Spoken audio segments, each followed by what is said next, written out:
अध्यात्म विज्ञान कोई धर्म या संप्रदाय नहीं है, ये स्पिरिचुअल साइंस है जो कुदरत के कानून पर आधारित है।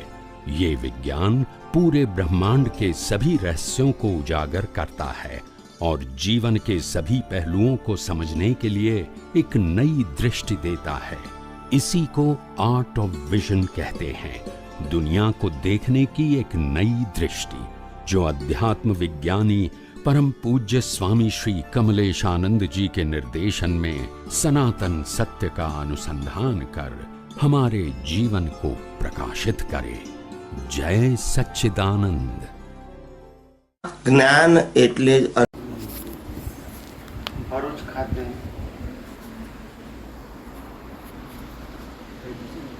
આધ્યાત્મ વિજ્ઞાનના સત્સંગનું આયોજન કરવામાં આવે છે। જે જીવોની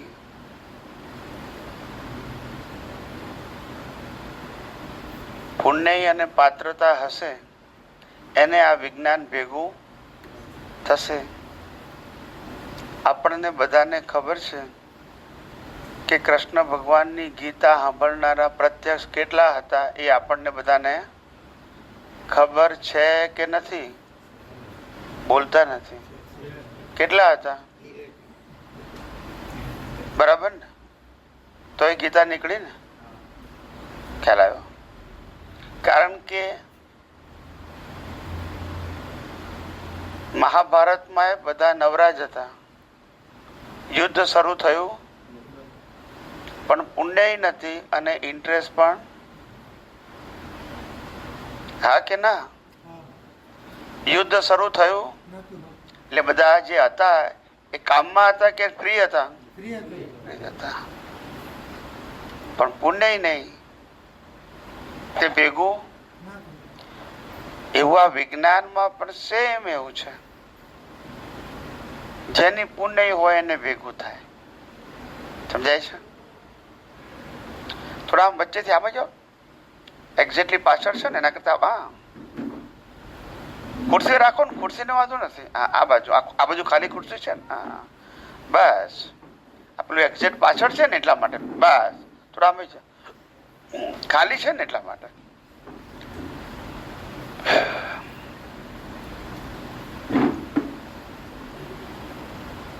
ઘણી વખત સમય અને સંજોગો પ્રમાણે આપણને એવું લાગે કે આ વિજ્ઞાન હવે ઘણી વખત પ્રત્યક્ષ આ પરોક્ષ સાંભળ્યું એટલે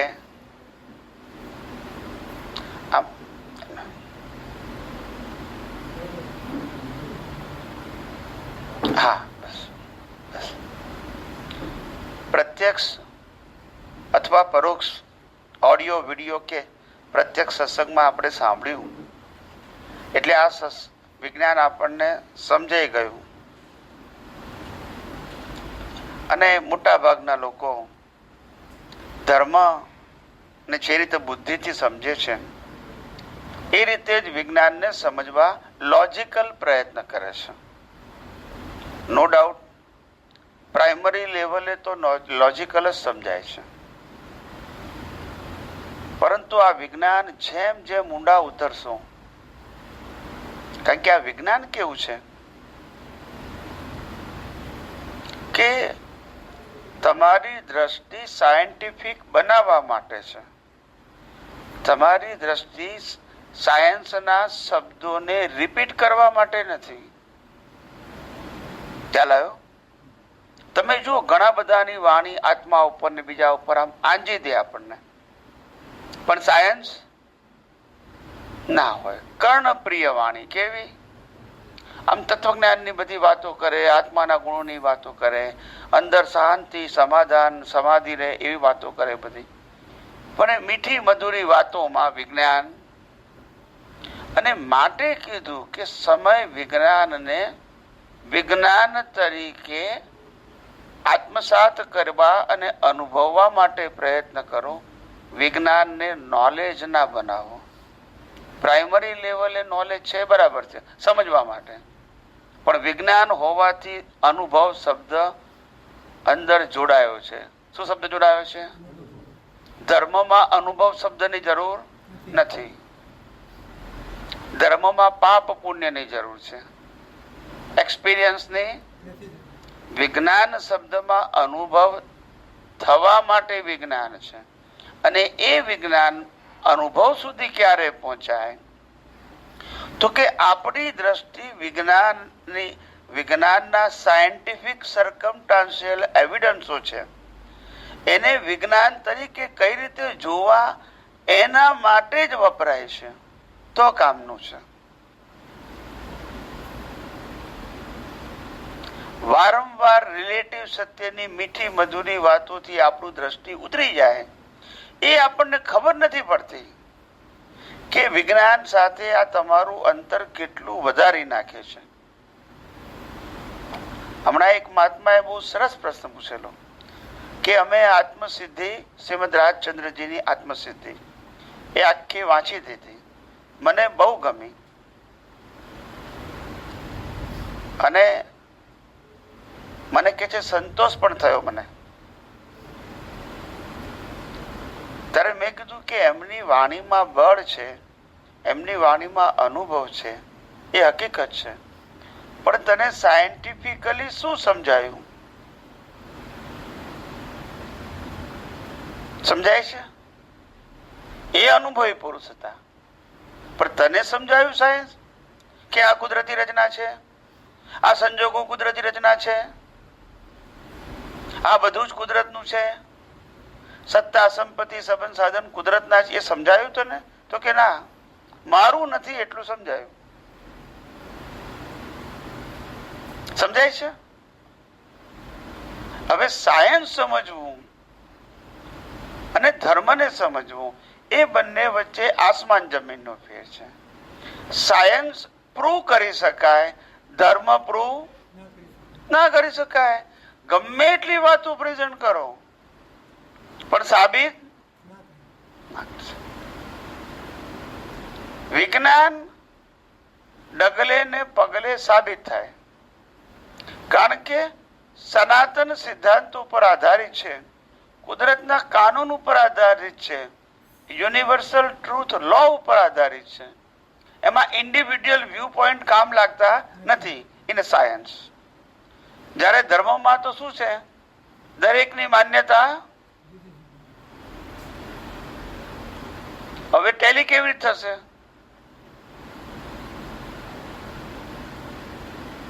માટે આપણી દ્રષ્ટિ સાયન્ટિફિક થતી નથી. આપણી દ્રષ્ટિ સારી નથી બનાવવાની, સાયન્ટિફિક બનાવવાની છે. સારી ને ખરાબ તો ધર્મમાં હોય. ખ્યાલ આવ્યો? આધ્યાત્મમાં સારી ખરાબ ના હોય, આધ્યાત્મમાં સાયન્ટિફિક હોય.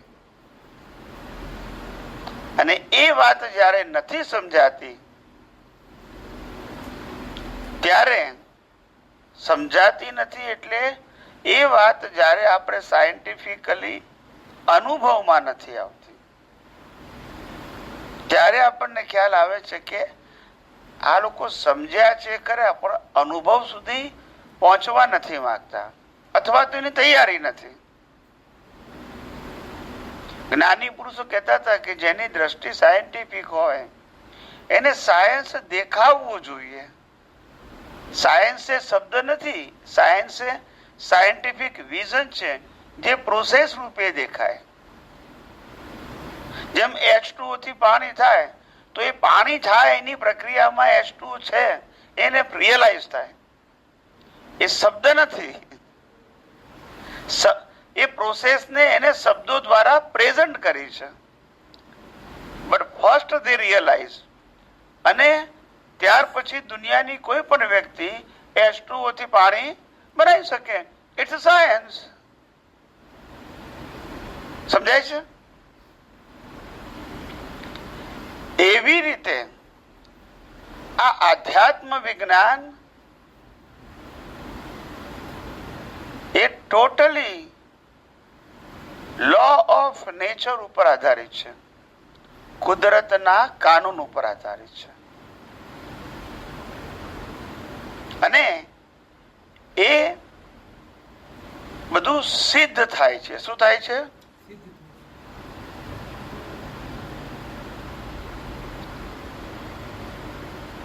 દર વખતે આપણે જણાવીએ છીએ સત્સંગમાં કે આ શરીર જે છે, હ્યુમન લાઈફ નું જે સ્ટ્રક્ચર છે, એ સ્ટ્રક્ચર કુદરતે બનાવ્યું છે. એટલે બધા હ્યુમન એક જ સરખા સ્ટ્રક્ચરના ડિઝાઇન ના હોય. કલર જુદો હોય, વેટ જુદો હોય, હાઈટ જુદી હોય, પણ સ્ટ્રક્ચર. એટલે દુનિયાનો કોઈ પણ ડોક્ટર રિપેર કરી શકે, કારણ કે સ્ટ્રક્ચર. યસ કે નો? હવે 9 અબજની વસ્તીનું સ્ટ્રક્ચર એક કેમ છે? કેમ કોઈની ચોઈસ નથી? તો કે આ ડિઝાઇન જ કુદરતે બનાવી છે. મનુષ્ય એટલે આવો જોઈએ, હાથી એટલે આવો જોઈએ, ઘોડો એટલે structure make by the nature. સમજાય છે? એટલે કુદરતે સ્ટ્રક્ચર બનાવ્યું છે.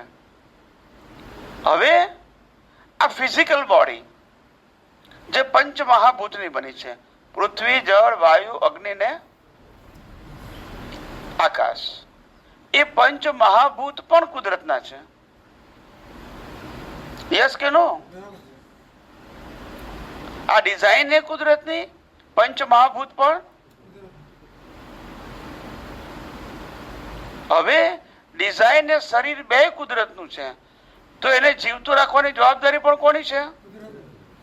તો હવા, પાણી, ખોરાક પણ કોણ આપે છે? બોલો. નહીં, ઓપ્શન હોય તો બોલી શકશો.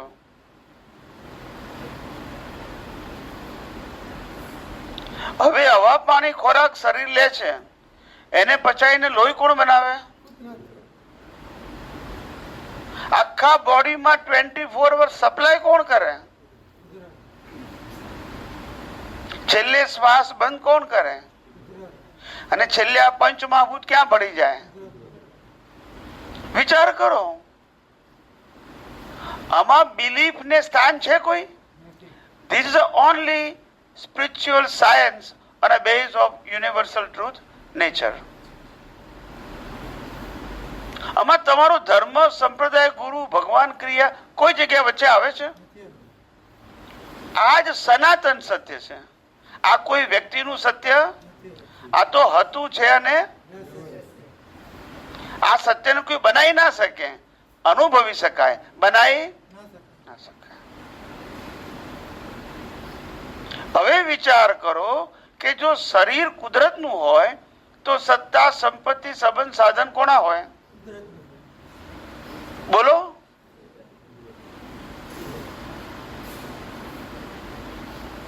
હવે આમાં કયા પ્રકારના વિશિષ્ટ જ્ઞાનની જરૂર છે એ મને કહો.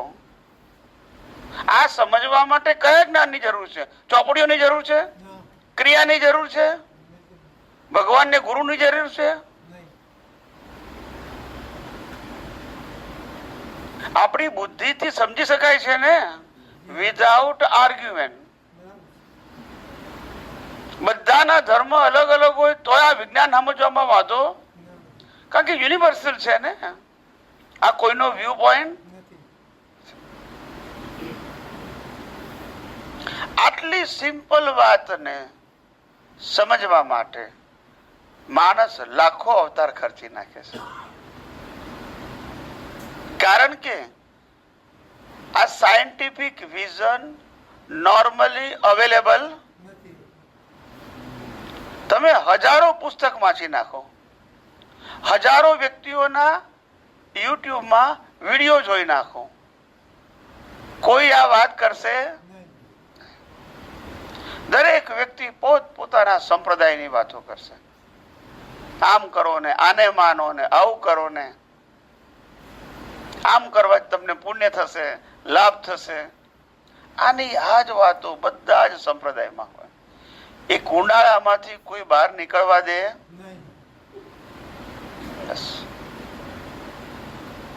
આ વિજ્ઞાન તમને બધા કુંડાળાથી મુક્ત રાખે છે. શું રાખે છે? Universal truth. હવે જયારે આવું, મને પાણીનો ગ્લાસ અહીંયા મૂકજો ને.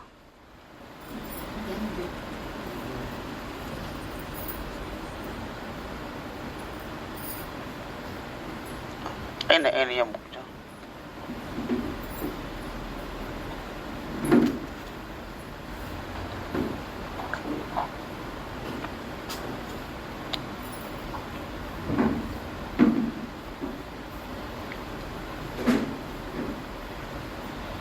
એટલે તમે વિચાર કરો, જયારે આપણને સમજાય કે શરીર જ કુદરતનું છે, સંચાલન એ કુદરતનું, કારણ કે હવા પાણી ખોરાક એ જ આપે છે.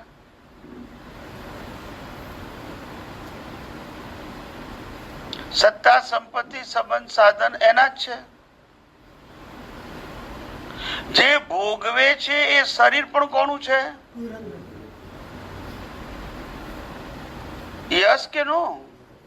આમાં સમજવા માટે બહુ મહેનત પડે.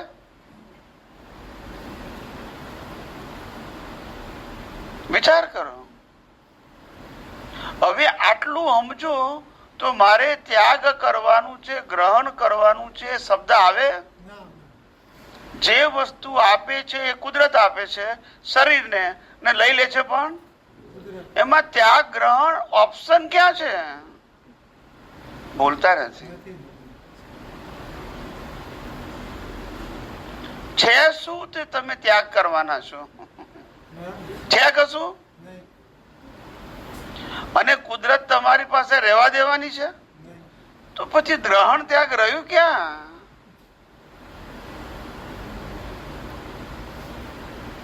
The world is the puzzle itself. એની મેતે પઝલ ઉભા થયા છે. Because nobody don't know the fact of universe. Fact of universe નથી જાણતા. સમજાય છે? ઘણા માણસ એમ કે સાહેબ આટલી મોટી કંપનીનો માલિક છું, 5000 એમ્પ્લોયી કામ કરે છે ને આખી કંપની હું ચલાવું છું. ખ્યાલ આવ્યો? એવો એને અભિમાન અથવા અહમ હોય. સમજાય છે? પણ એને ખબર પડતી નથી કે એનું શરીર જ કુદરત ચલાવે છે. બોલતા નથી. હમણાં બંધ કરી દે તો શ્વાસ. ખ્યાલ આવ્યો? સંજોગાધીન છે માનવ ભમરડો. કોઈ પણ મનુષ્ય પાસે કોઈ સ્વતંત્ર શક્તિ નથી. સંજોગાધીન. તમારો જે રોલ હશે એ પ્રમાણે શક્તિ આપશે. રોલ પતી જશે, કુદરત શક્તિ લઈ લેશે. આ રિટાયર્ડ થયેલા બધાને અનુભવ થાય છે કે બોલતા નથી. યસ કે નો? ત્યારે તો આપણે કહેવત પડી છે, ઉતર્યો અમલદાર કોઢીનો. એમને પડી છે. ખ્યાલ આવ્યો? આમ જયારે ઊંચી પોઝિશન ઉપર હોય ત્યારે બધા સાહેબ સાહેબ કરે. ખ્યાલ આવ્યો? અને જયારે ઉતરી જાય, રિટાયર થઈ જાય એટલે પટાવાળા પૂછે ક્યાં જવું છે ભાઈ? રજીસ્ટરમાં લખો કે એન્ટ્રી. કોને મળવું છે? લખવું પડે ના લખવું પડે? પતી ગયો તમારો ટાઈમ. શું થઈ ગયો? તમારો પાવર પતી ગયો. તમે ભલે તે નાતો છો પણ પાવર પતી ગયો. આવું છે સાહેબ. માટે આ દુનિયા સમજવા જેવી છે. આ ભૌતિક વસ્તુઓ સમજવા જેવી નથી સાહેબ. અને એમાં વાહે પડવા જેવું નથી. આપણે માનીએ છીએ કે સંપત્તિ આપણે ભોગવીએ છીએ અને સંપત્તિ માને છે કે હું માણસને ભોગવું છું. કારણ કે જીવતો માણસ છે, હું ક્યાં જીવતું છું?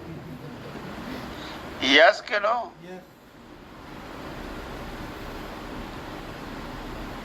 ખ્યાલ આવ્યો? એક મકાન પોતાનું બનાવવા માટે અડધી જિંદગી ખર્ચી નાખ્યા. ખ્યાલ આવ્યો? અને એ મકાન પાછું લઈ જવાનું. વિચાર કરો ટ્રેજેડી. ત્યારે આપણને ખબર પડે કે આ આપણે કેવા કર્મ બાંધ્યા છે. ત્યાં આમાં જ આપણે ટાઈમ સ્પેન્ડ કરવો પડે છે. ઓપ્શન પણ માટે વિચારો કે what kind of life you need or you require. તમારે શું જરૂર છે એ વિચારો. કર વિચાર તો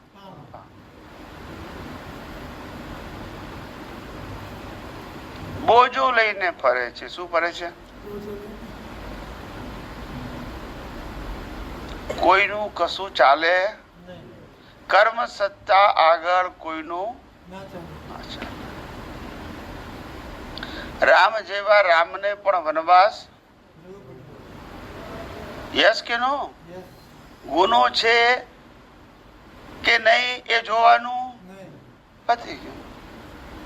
કર્મ સત્તા. કઈ સત્તા? સમજાય છે? અને જંગલમાં રહેવાનું, ખાવાનું, પીવાનું, રહેવાનું, ઘર મકાન કઈ નહીં. ઠંડી, ગરમી, વરસાદ, મચ્છર, પ્રાણીઓનો ડર, બરાબર કે નહીં? પણ તોય જીવવાનું. યસ કે નો? વિચાર કરો.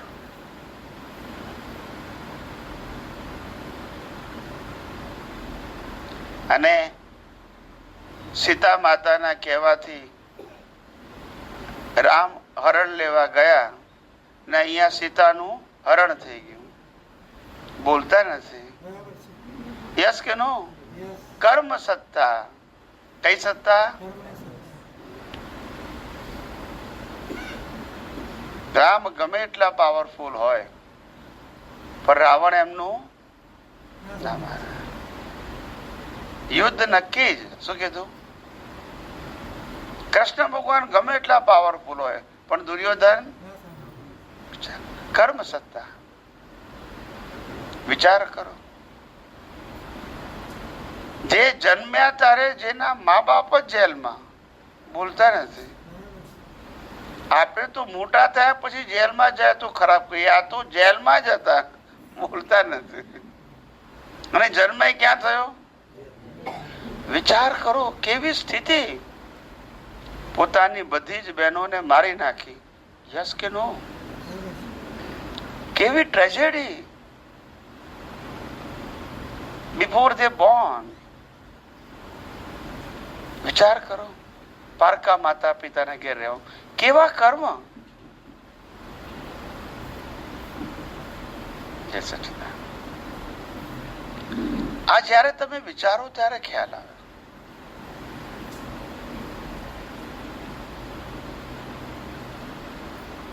ભગવાન મહાવીર એમને કાનમાં ખીલા ઠોકાયા. વિચાર કરો. જંગલમાં ઉભા હતા, કઈ જ કરતા નતા, તો એ ખીલા ઠોકાયા. કર્મ સત્તા. કઈ સત્તા?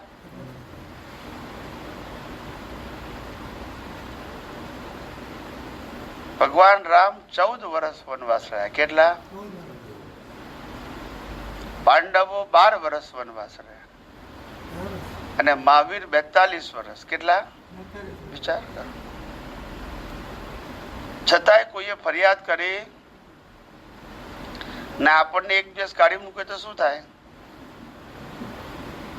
વિચાર કરો. એટલે આપણી માનસિક સ્થિતિ સંજોગોને પચાવી શકતી નથી. ફેલ જઈએ છીએ. તરત જ બીજા ઉપર આરોપ કરી નાખીએ છીએ. બહુ સમજવા જેવું છે.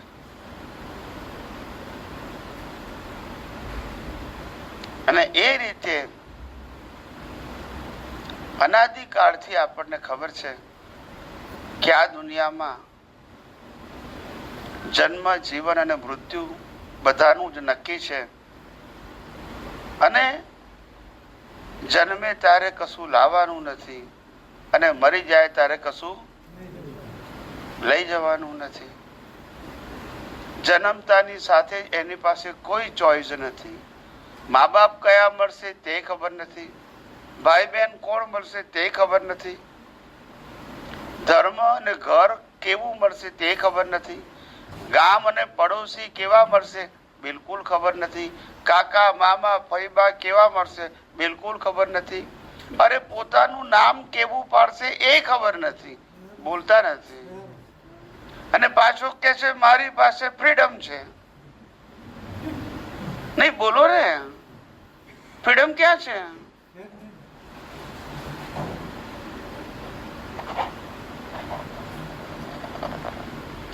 હોત તો રામાયણ મહાભારત થાત?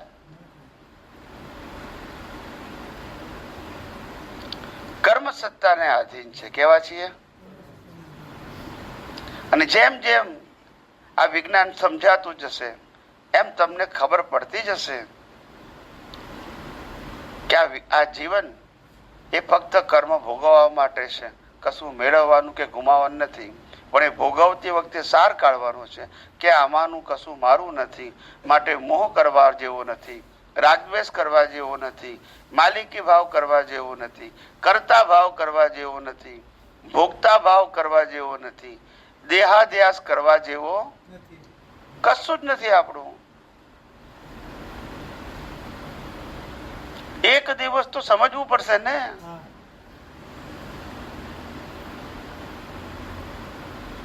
ખોટી માન્યતાથી ક્યાં સુધી જીવીશું?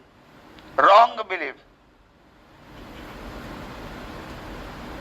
આપણે જીવનના ત્યાગની વાત નથી કરતા, જીવનને બદલવાની વાત નથી કરતા, દ્રષ્ટિને બદલવાની વાત કરી છે. Change your vision. Who is you are? Who I am?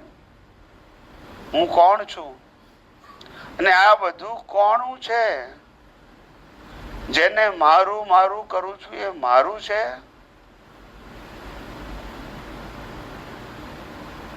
જેને મેં કર્યું એવું કહું છું એ ખરેખર મેં કર્યું છે કે કુદરતે સંજોગો આપ્યા અને થયું છે?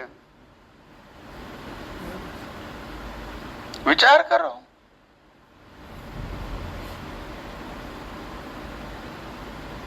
કેટલી અજ્ઞાનતા, ને આટલી બધી અજ્ઞાનતા વચ્ચે આપણે જીવન જીવી રહ્યા છે. અને સામાજિક જીવન, ધાર્મિક જીવન,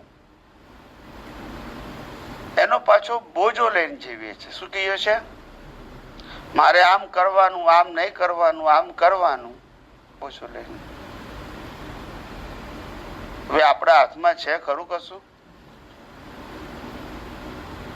આ દુનિયામાં જન્મેલા કોઈ પણ મનુષ્યને શ્વાસ લેવાની પણ સ્વતંત્ર શક્તિ નથી. માની બેઠા છે. શું છે? ત્યારે જ્ઞાની ભગવાન તો ફરમાવે છે કે હે જીવ, આટલો બધો અહંકાર, આટલું બધું અભિમાન, આટલી બધી સંપત્તિનો માલિક નથી લાગતું કે આ બધું બોજો અને બંધન રૂપ છે? એમાં આનંદ કરવા જેવો નથી. હિસાબ પૂરો કરવાનો, ત્યાગનો પ્રશ્ન નથી, પણ એનો મોહ કરવા જેવો નથી. આ બધા ઉપાધિના કારખાના છે. શું છે? ઉપાધિના. શેના? જોઈએ છે સમાધિ અને મેળવે છે ઉપાધિ. ડિગ્રીને ઇંગ્લિશ, ડિગ્રીને ગુજરાતીમાં ઉપાધિ જ કહેવાય. બોલતા નથી. જેટલી ડિગ્રી મળે એટલી ઉપાધિ. એમ ભણવાની ડિગ્રી એ તો ઉપાધિ ખરી, પણ આ સામાજિક જીવનમાં જે ડિગ્રીઓ વધે છે ને, પેલા છોકરો થાય, પછી હસબન્ડ થાય, પછી બાપ થાય, પછી દાદો થાય, એ ડિગ્રીઓ વધે ને એ બધી ઉપાધિ વધે જ છે. એ આનંદનો વિષય નથી, જવાબદારીનો વિષય છે. શું છે? એટલે આવું અદ્ભુત વિજ્ઞાન જે સાદી સીધી સરળ ભાષામાં પબ્લિશ થયું છે, અને આપણને એ સાંભળવાનો, સમજવાનો મોકો મળ્યો છે. માટે આ જીવન, આ વિજ્ઞાનને પોતાની દ્રષ્ટિમાં આત્મસાત કરી લેવું, અને વ્યવહાર જીવન જે હોય તે, અને ધાર્મિક જીવન પણ જે હોય તે, વિજ્ઞાનને સામાજિક અને ધાર્મિક જીવન સાથે કોઈ નિસ્બત નથી, કારણ કે એ પ્રકૃતિની વાત છે. અને મન, વચન, કાયાની અવસ્થા માત્ર કુદરતી રચના છે. એટલે એમાં એને જે લઈ આવ્યો હશે એ કરવાનો જ છે. એમાં કે આપણે એટેન્શન આપીશું તો જ કરશે એવું જરૂરી નથી. સમજાય ને? આપણે રાતે ઊંઘી જઈએ તોય નુકસાન થાય જો બોલતા નથી, ને રાતે હુઈ જઈએ તોય ફાયદો થાય. એટલે ફાયદા નુકસાન માટે મહેનત કરવી, જાગવી જરૂરી. સમજાય છે ને? ક્યારે શું બની જાય કુદરતના કાનૂન મુજબ, કર્મના ખેલ મુજબ, એ કશું માણસને ખબર પડે. અને પોતે જાણે એમ માનતો કે હું બધું જાણીને બેઠો છું. સમજાય છે? હવે કઈ પ્રશ્ન પૂછો. કઈ કાગળમાં લખવું હોય તોય અને માઇકમાં બોલવું હોય તોય, બે રીતે.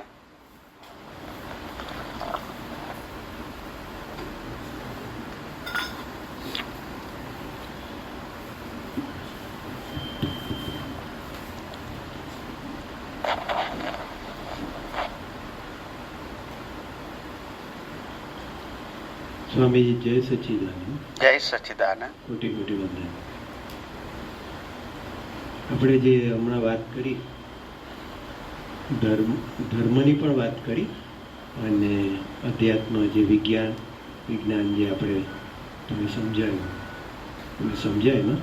પણ મૂળ ધર્મ અને અધ્યાત્મ એના વચ્ચે શું લાઈન ઓફ ડિમાર્કેશન અથવા શું ડિફરન્સ છે એ જરા કૃપા કરીને જણાવો.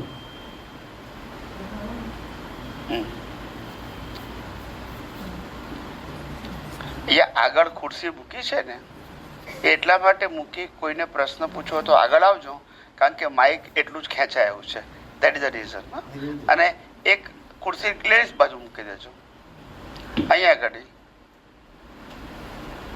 બસ, એટલે ત્યાં બેસીને પૂછી શકે, એટલે માઇક ત્યાં સુધી જઈ શકે. હા, પહેલી વસ્તુ એ કે ધર્મ એટલે સ્ટાન્ડર્ડ ફોર્મેટ. બધા ધર્મોનું એક જ ફોર્મેટ છે, બધા ધર્મોની એક જ થીમ છે, અને બધા ધર્મોનું રિઝલ્ટ પણ એક જ છે. બધા ધર્મો આપણા એક જ ફોર્મેટ ઉપર કામ કરે છે. ફોર્મેટ એટલે બધા ધર્મમાં એક ભગવાનનું ટાઇટલ જોઈએ, હા કે ના? એક ગુરુનું ટાઇટલ જોઈએ. હું બધા ધર્મની વાત કરું છું. એક ગુરુનું ટાઇટલ જોઈએ. પછી બધા ધર્મમાં એક મંદિરનું ટાઇટલ જોઈએ. બોલો ને? બધા ધર્મમાં પોતાનું મંત્ર જોઈએ. બધા ધર્મમાં પોતાના શાસ્ત્રો જોઈએ. બધા ધર્મમાં પોતાની રિચ્યુઅલ જોઈએ, ક્રિયાકાંડ. બધા ધર્મોમાં પોતાની સંસ્થા જોઈએ.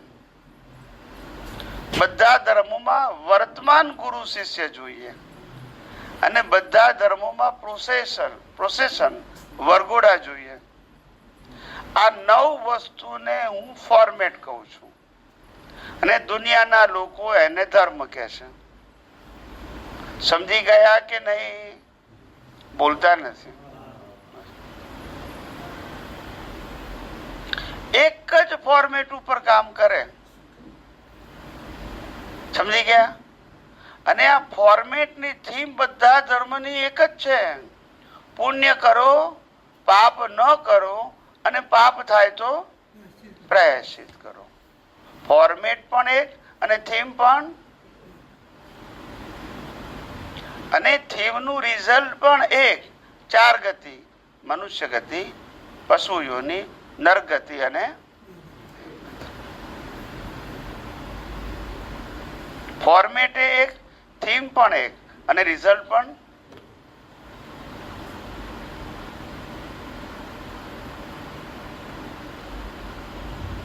એટલે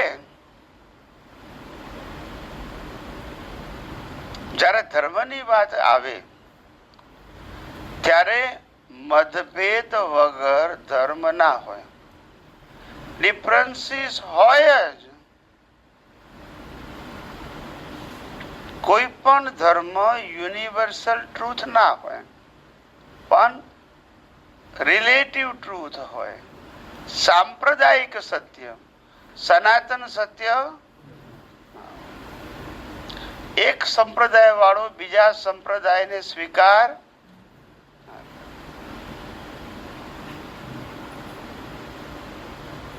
જ્યારે આધ્યાત્મ વિજ્ઞાન ફોર્મેટ થી બિયોન્ડ છે. શું છે? એમાં ફોર્મેટ શબ્દ જ ના આવે. શું ના આવે?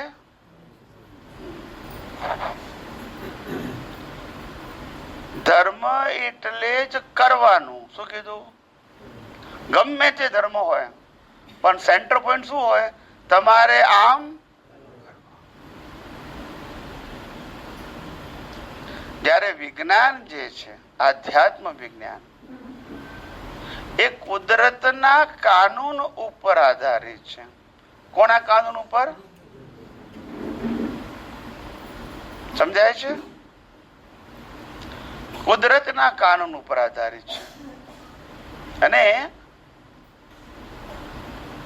એ વિજ્ઞાન થી બનેલી બધી અવસ્થાઓ એ કુદરતી રચના છે.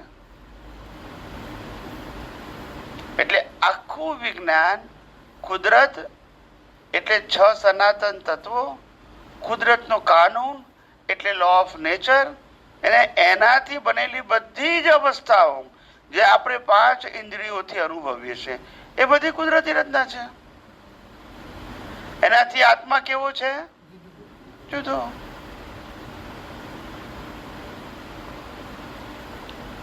હવે આ મન વચન કાયાની અવસ્થા માત્ર કુદરતી રચના છે, તો પછી મન વચન કાયાની અંદર પુરુષાર્થ શબ્દ આવે ક્યાંથી?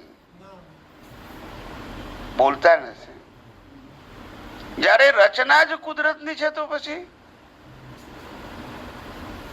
તમારી પાસે ચોઈસ નથી કે યુદ્ધ કરવું કે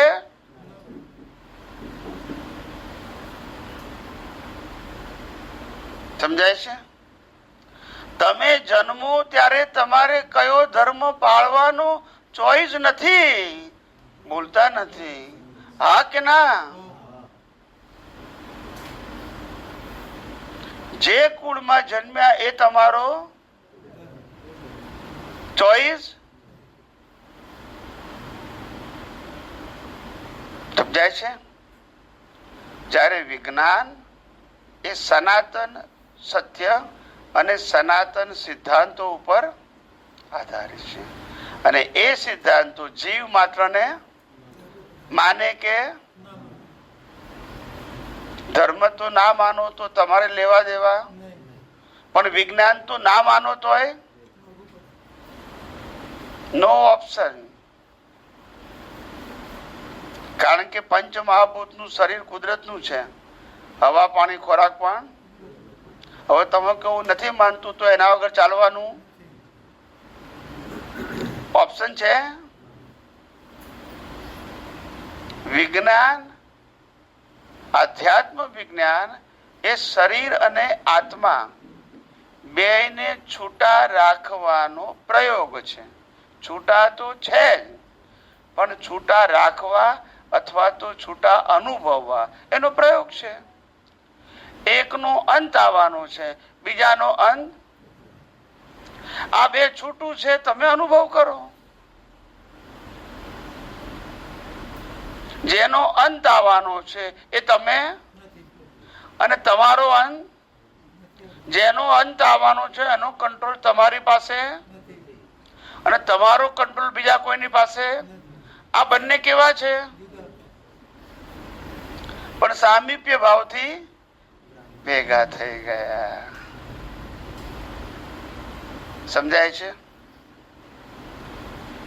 એક ભાઈના ઘરના એન્ટ્રન્સમાં મિરર લગાવ્યો હતો. આ મિરરમાંથી આમ તમારે અંદર જવાનું. પણ હવે એક બેન હતા, તેને ખબર નથી. તે પહેલી વખત ઘરમાં બેઠા એટલે પેલા બેન કે આવો ફોટો કેમ લગાવ્યો છે, દેખાય નહીં એવો, દેખવો ના ગમે એવો. તો પેલા બેન કે છે આ તો મિરર છે. ના સમજાયું? ના સમજાયું ને?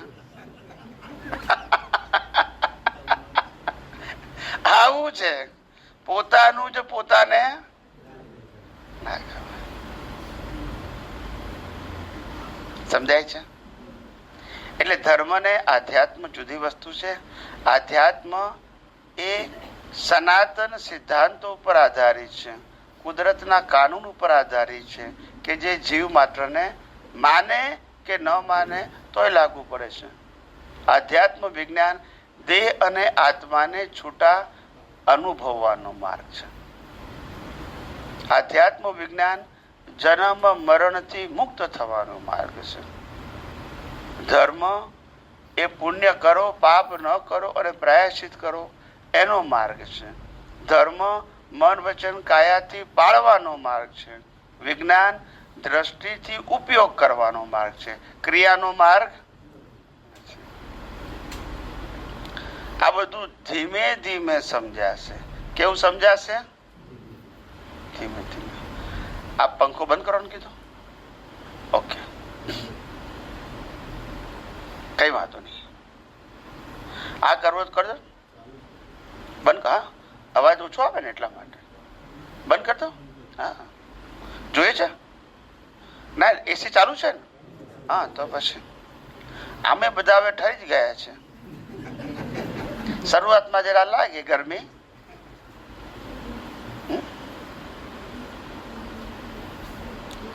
અવાજ ઓછો આવશે એટલે તમને થોડું ક્લિયર સંભળાશે. હવે પૂછો, જે પૂછવું એ પૂછો. એટલે ધર્મ ને આધ્યાત્મ બંને જુદી વસ્તુ છે, પણ ધર્મ એક સ્ટેપ છે. શું છે? એનાથી ઉપર આધ્યાત્મ. એટલે ધર્મ ખોટી વસ્તુ નથી, એક સ્ટેપ છે. ખ્યાલ આવ્યો? 5મું ધોરણ ખોટું છે? બોલતા નથી. પણ 5મું ધોરણ એ અલ્ટિમેટ છે? જો બોલતા નથી. અહીંયા સમજણ પડે છે, અહીંયા નથી પડતી. ખોટું નથી અને અલ્ટિમેટ સમજાય છે? એ ધર્મ ખોટું નથી, પણ અલ્ટિમેટ એને પાસ કરીને આગળ જવાનું છે. આ સમજવાનું છે. સ્વામી, તમે જે વાત કરી ધર્મ અને વિજ્ઞાનની, એમાં એક ક્વેશ્ચન એવો ઊભો થાય છે કે તમે બીજી પણ એમાં વાત કરી કર્મ સત્તા. તો ધર્મ પ્રમાણે કર્મ અને કર્મફળ અને વિજ્ઞાન, જે અધ્યાત્મ વિજ્ઞાન, એના પ્રમાણે કર્મ અને કર્મફળ એ બંનેમાં શું ફેર છે, એની વ્યાખ્યા શું છે એ સમજાવો.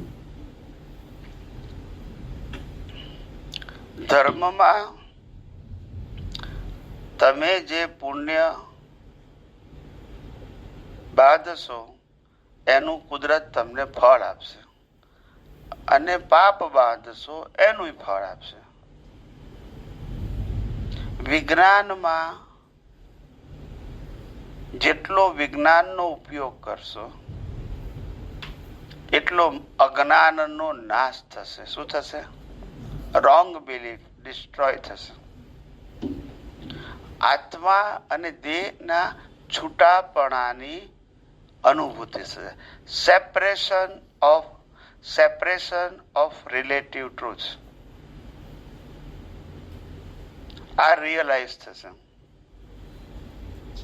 બીજું, ભીખ અને ભય ખલાસ થઈ જશે વિજ્ઞાનના ઉપયોગથી. ખબર પડી ગઈ ને કે આ દુનિયામાં શરીર જ મારું નથી, સત્તા સંપત્તિ સંબંધ મારા નથી. આપે છે કુદરત, લઈ લે છે કુદરત, તો પછી મારે ટેન્શન શેનું? બોલતા નથી. ખ્યાલ આવ્યો? મહેનત કરવાથી ભૌતિક સંપત્તિ મળે છે એ માન્યતા મગજમાંથી કાઢી નાખો. બરાબર. મહેનત કરવાથી મજૂરી મળે.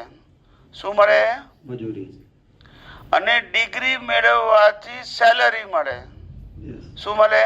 સેલરી. અને પુણ્યથી પ્રોફિટ મળે. બોલતા નથી.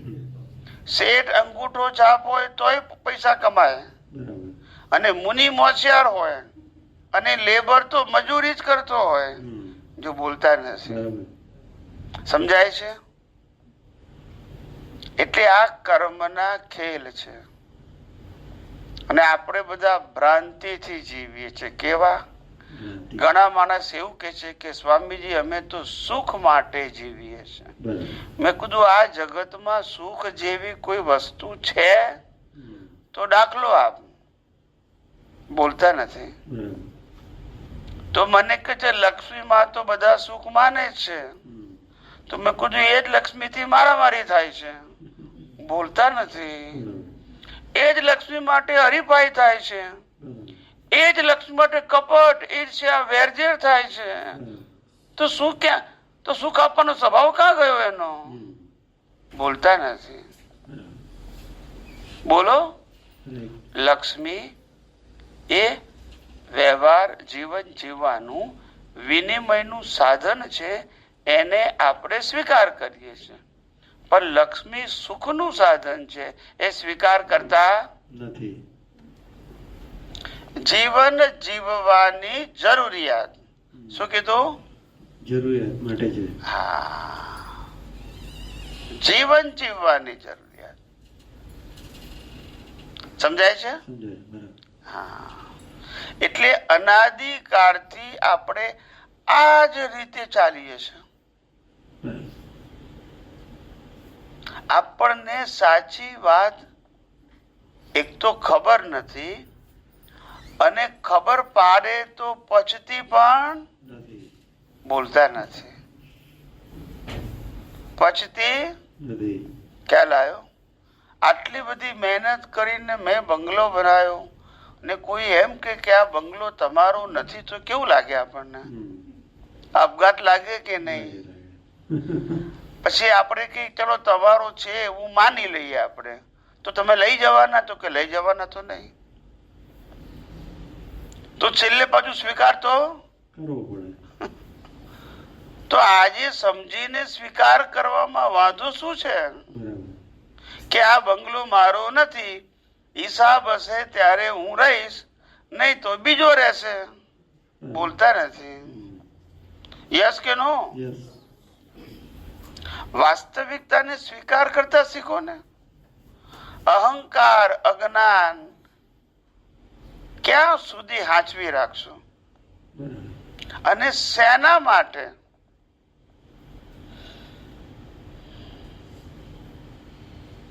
અનાદિકાળથી આવું જ થાય છે જીવને. અને મોહને કારણે પછી ફસાય છે. શું થાય છે? મોહને કારણે. મોહ એ જ અજ્ઞાનતા છે. એ જ અજ્ઞાનતા. જ્યાં જગતમાં સુખનો અંશ નથી ત્યાં સુખ લાગે છે, ભાસે છે, અનુભવે છે. એનાથી મોહ બીજો કયો હોઈ શકે? આ જગત કર્મના હિસાબ પૂરા કરવા માટે આયા છીએ. સુખ દુઃખ ભોગવવા માટે નથી.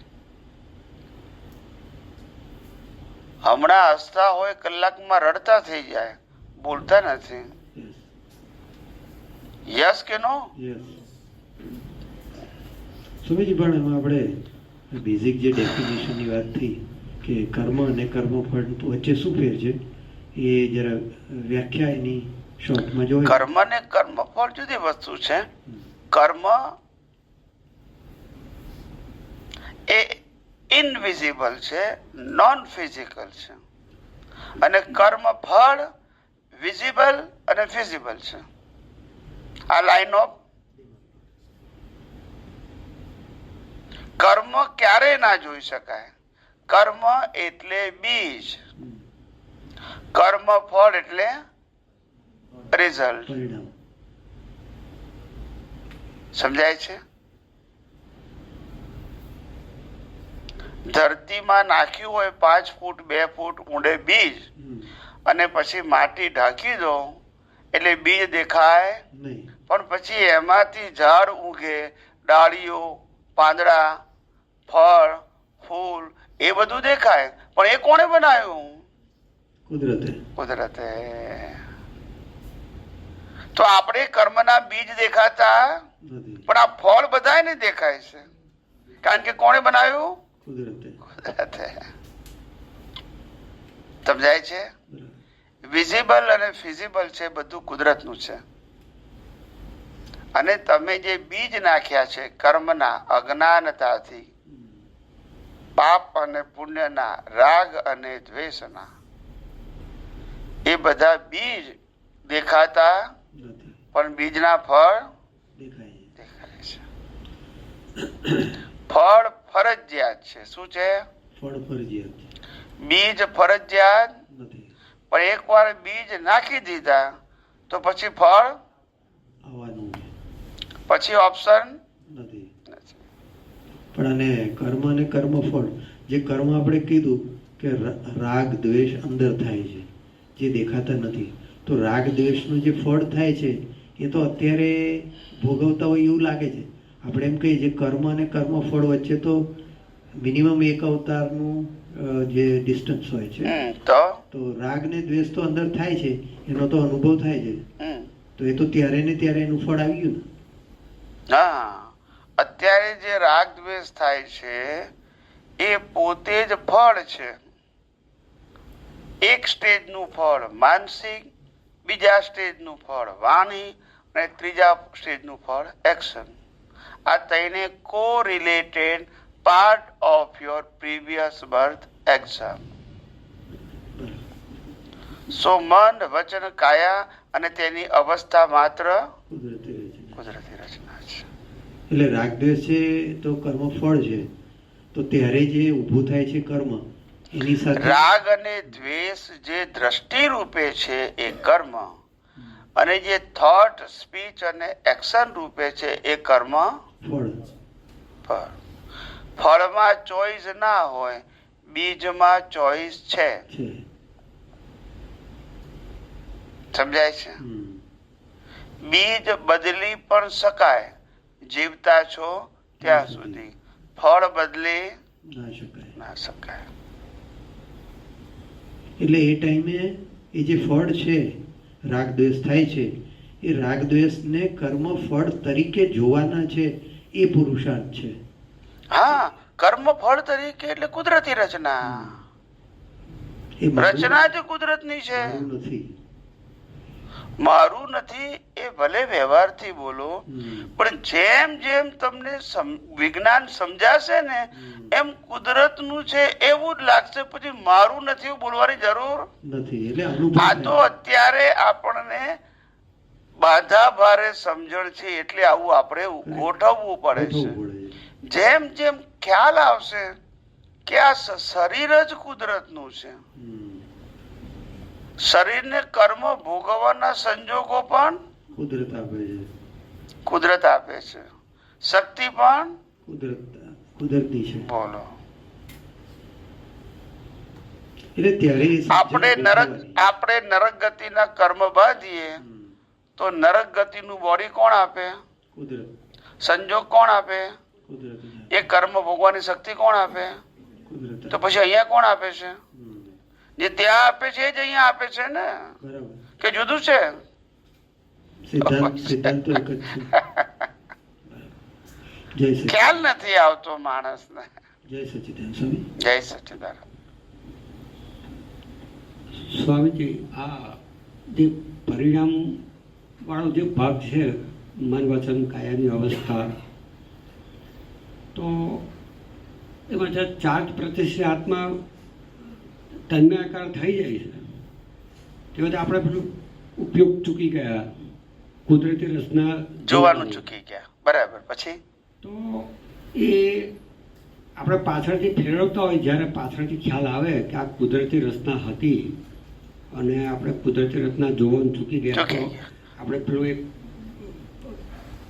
ભાવ ચેન્જ કરતા હોય કે મારી આવી પ્રકૃતિ ન હોવી ઘટે, કારણ કે આવી પ્રકૃતિ મોક્ષ માર્ગ માટે લાયક અને સહાયક નથી.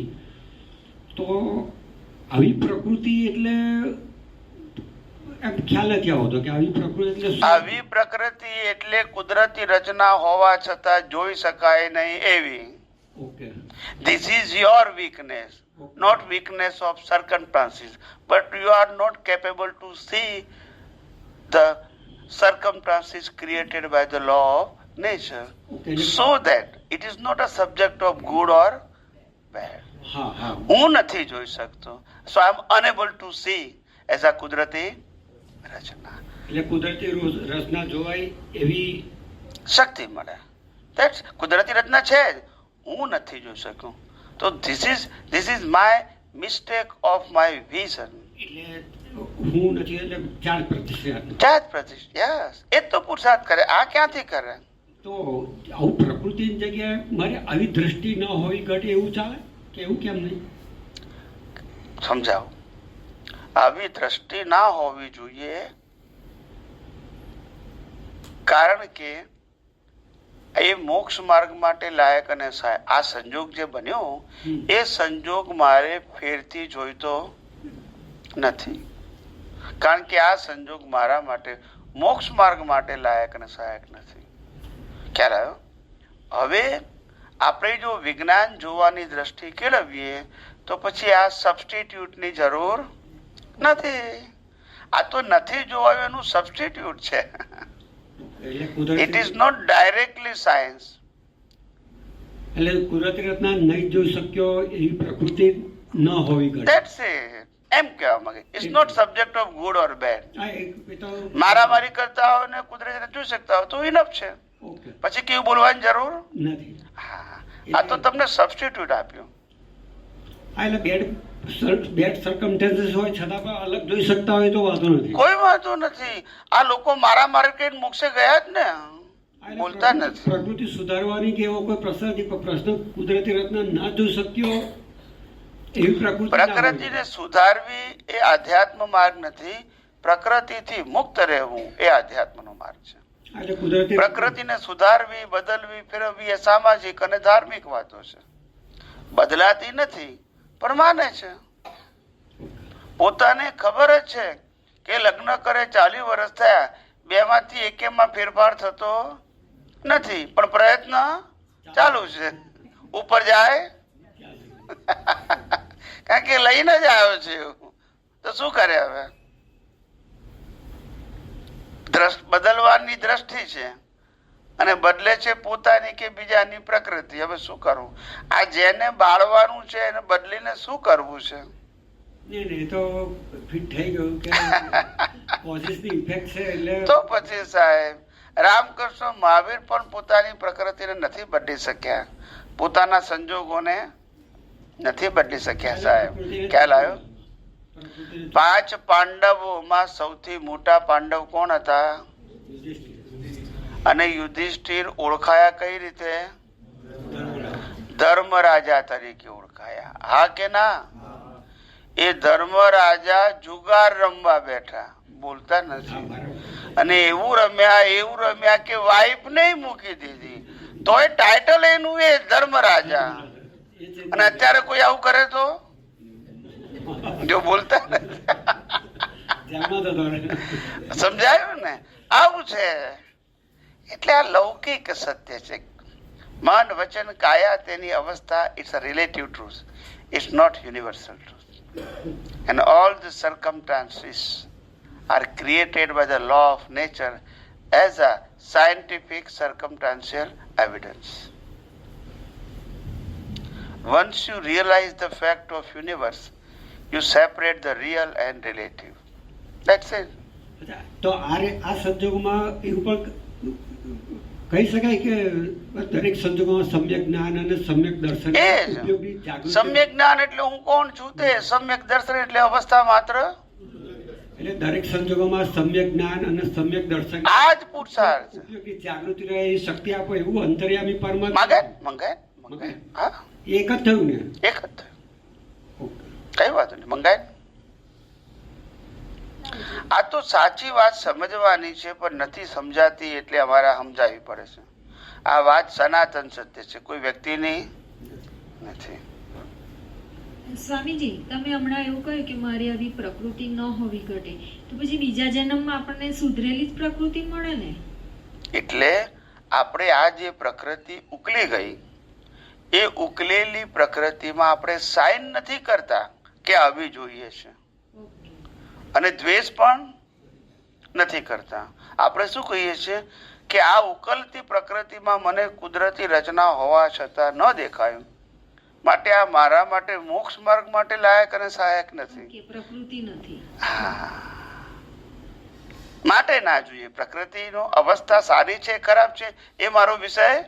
This is not an opinion of good and bad, but this is because of my vision is not applied as a universal truth, so that I don't want to repeat the same prakriti in the next birth. એટલે subjective છે. પછી શરીરમાં ભગવાન વ્યક્ત થવા એટલે શું?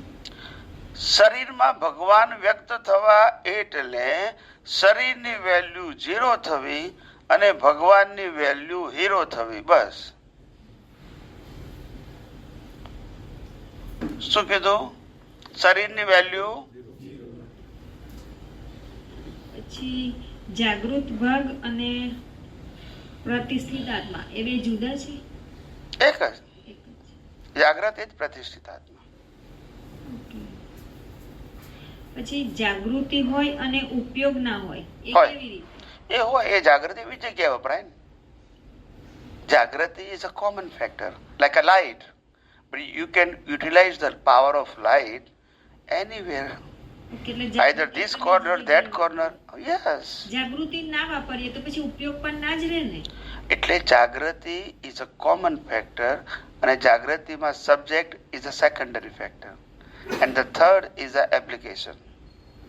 પહેલું જાગૃતિ એટલે ઉપયોગ, પછી ઉપયોગમાં સબ્જેક્ટ શું છે? રિલેટિવ સત્ય છે તોય જાગૃતિ હોય, સનાતન સત્ય હોય તોય જાગૃતિ હોય. પછી થર્ડ આવે શું આવે? એપ્લિકેશન. અને ફોર્થ આવે એક્સપિરિયન્સ. જેવું એપ્લિકેશન એવો અનુભવ. એક્સપિરિયન્સ.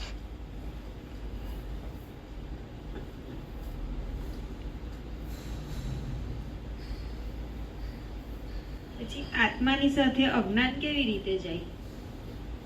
આત્માની સાથે અજ્ઞાન બિલીફ રૂપે.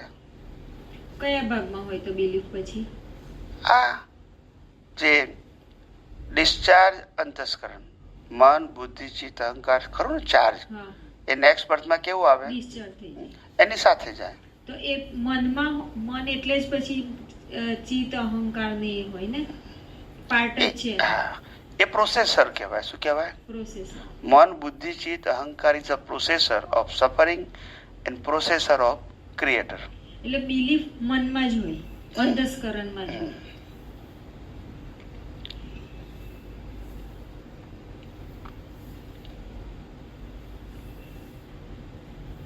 પછી શુક્લ ધ્યાનના 4 પાયા હશે, બરાબર? ફરીથી સમજાવી દો એક વખત. તમે સાંભળ્યું શુક્લ ધ્યાનના 4 પાયા?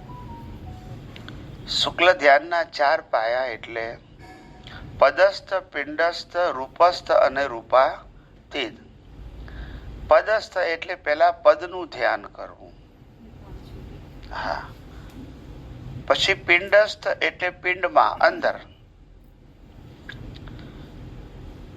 પછી અંદર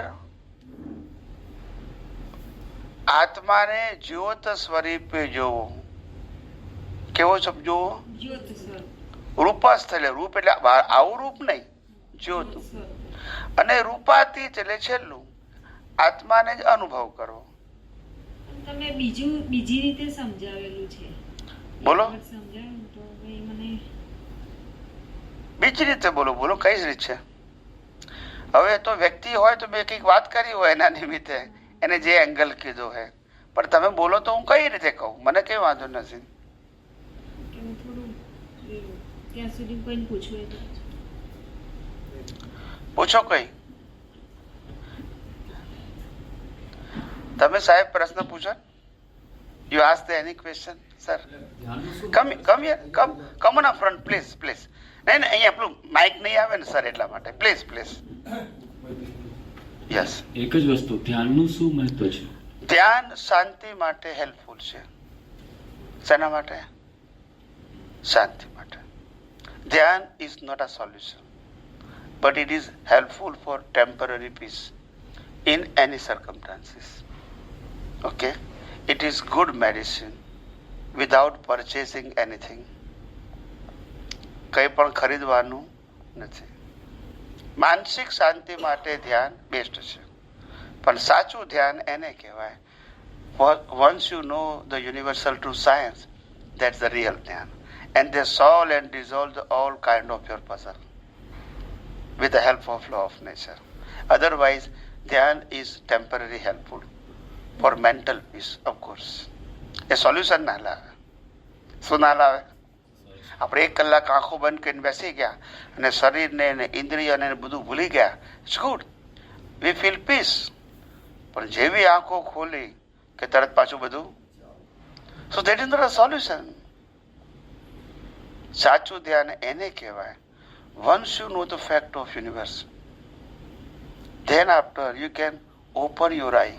Still you have a permanent solution with you.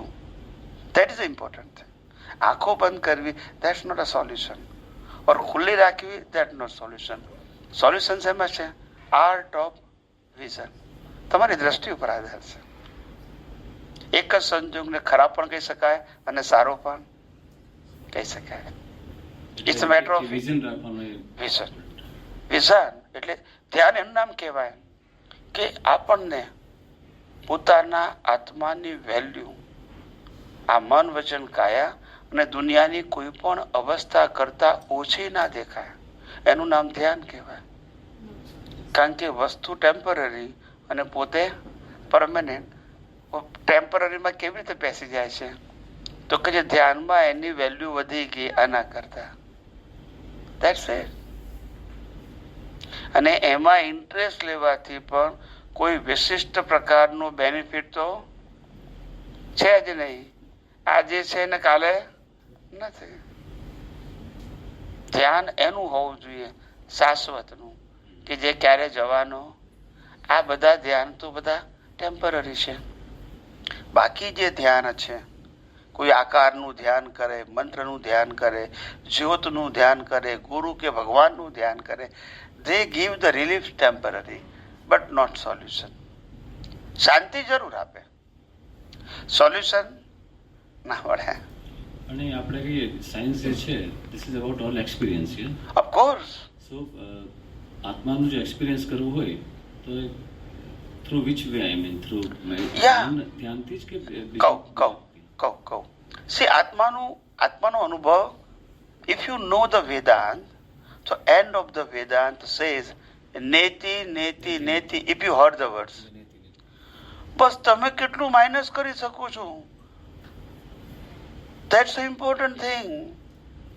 આત્મા સિવાય બધું કુદરતનું છે, તમે કેટલું માઇનસ કરી શકો છો? એટલા તમે મુક્ત છો. નથી કરતા એટલા બંધાયેલા છો. that's it. આત્મા સિવાય બધું કુદરતનું છે, પણ તમે કેટલું સ્વીકારી શકો છો? If you accept the soul, everything is created, operated and destroyed by law of nature. So you have no puzzle. ખ્યાલ આવ્યો? અને if any puzzle is created in your mind or in your life, you can dissolve it with this universal true science very easily without any outside exercise. Your vision is clear, the confusion, and dissolve your puzzle. Important વાત એ છે, આપણે એ નથી સમજતા. એટલે ધ્યાન is a temporary solution. It is good for the peace, mental peace. There is no question. But dhyan is not a solution. Dhyan is not a ultimate truth. Actually, આપણા ઋષિ મુનિઓ જે ધ્યાન કરતા હતા, they try to know the all kind of scientific circumstantial evidence, how they functional, how the law of nature is work. એ ધ્યાન હતું. આપણે હવે આંખો બંધ કરીને જોઈએ અને મંત્ર બોલીએ, એમાં ધ્યાનમાં શું થાય?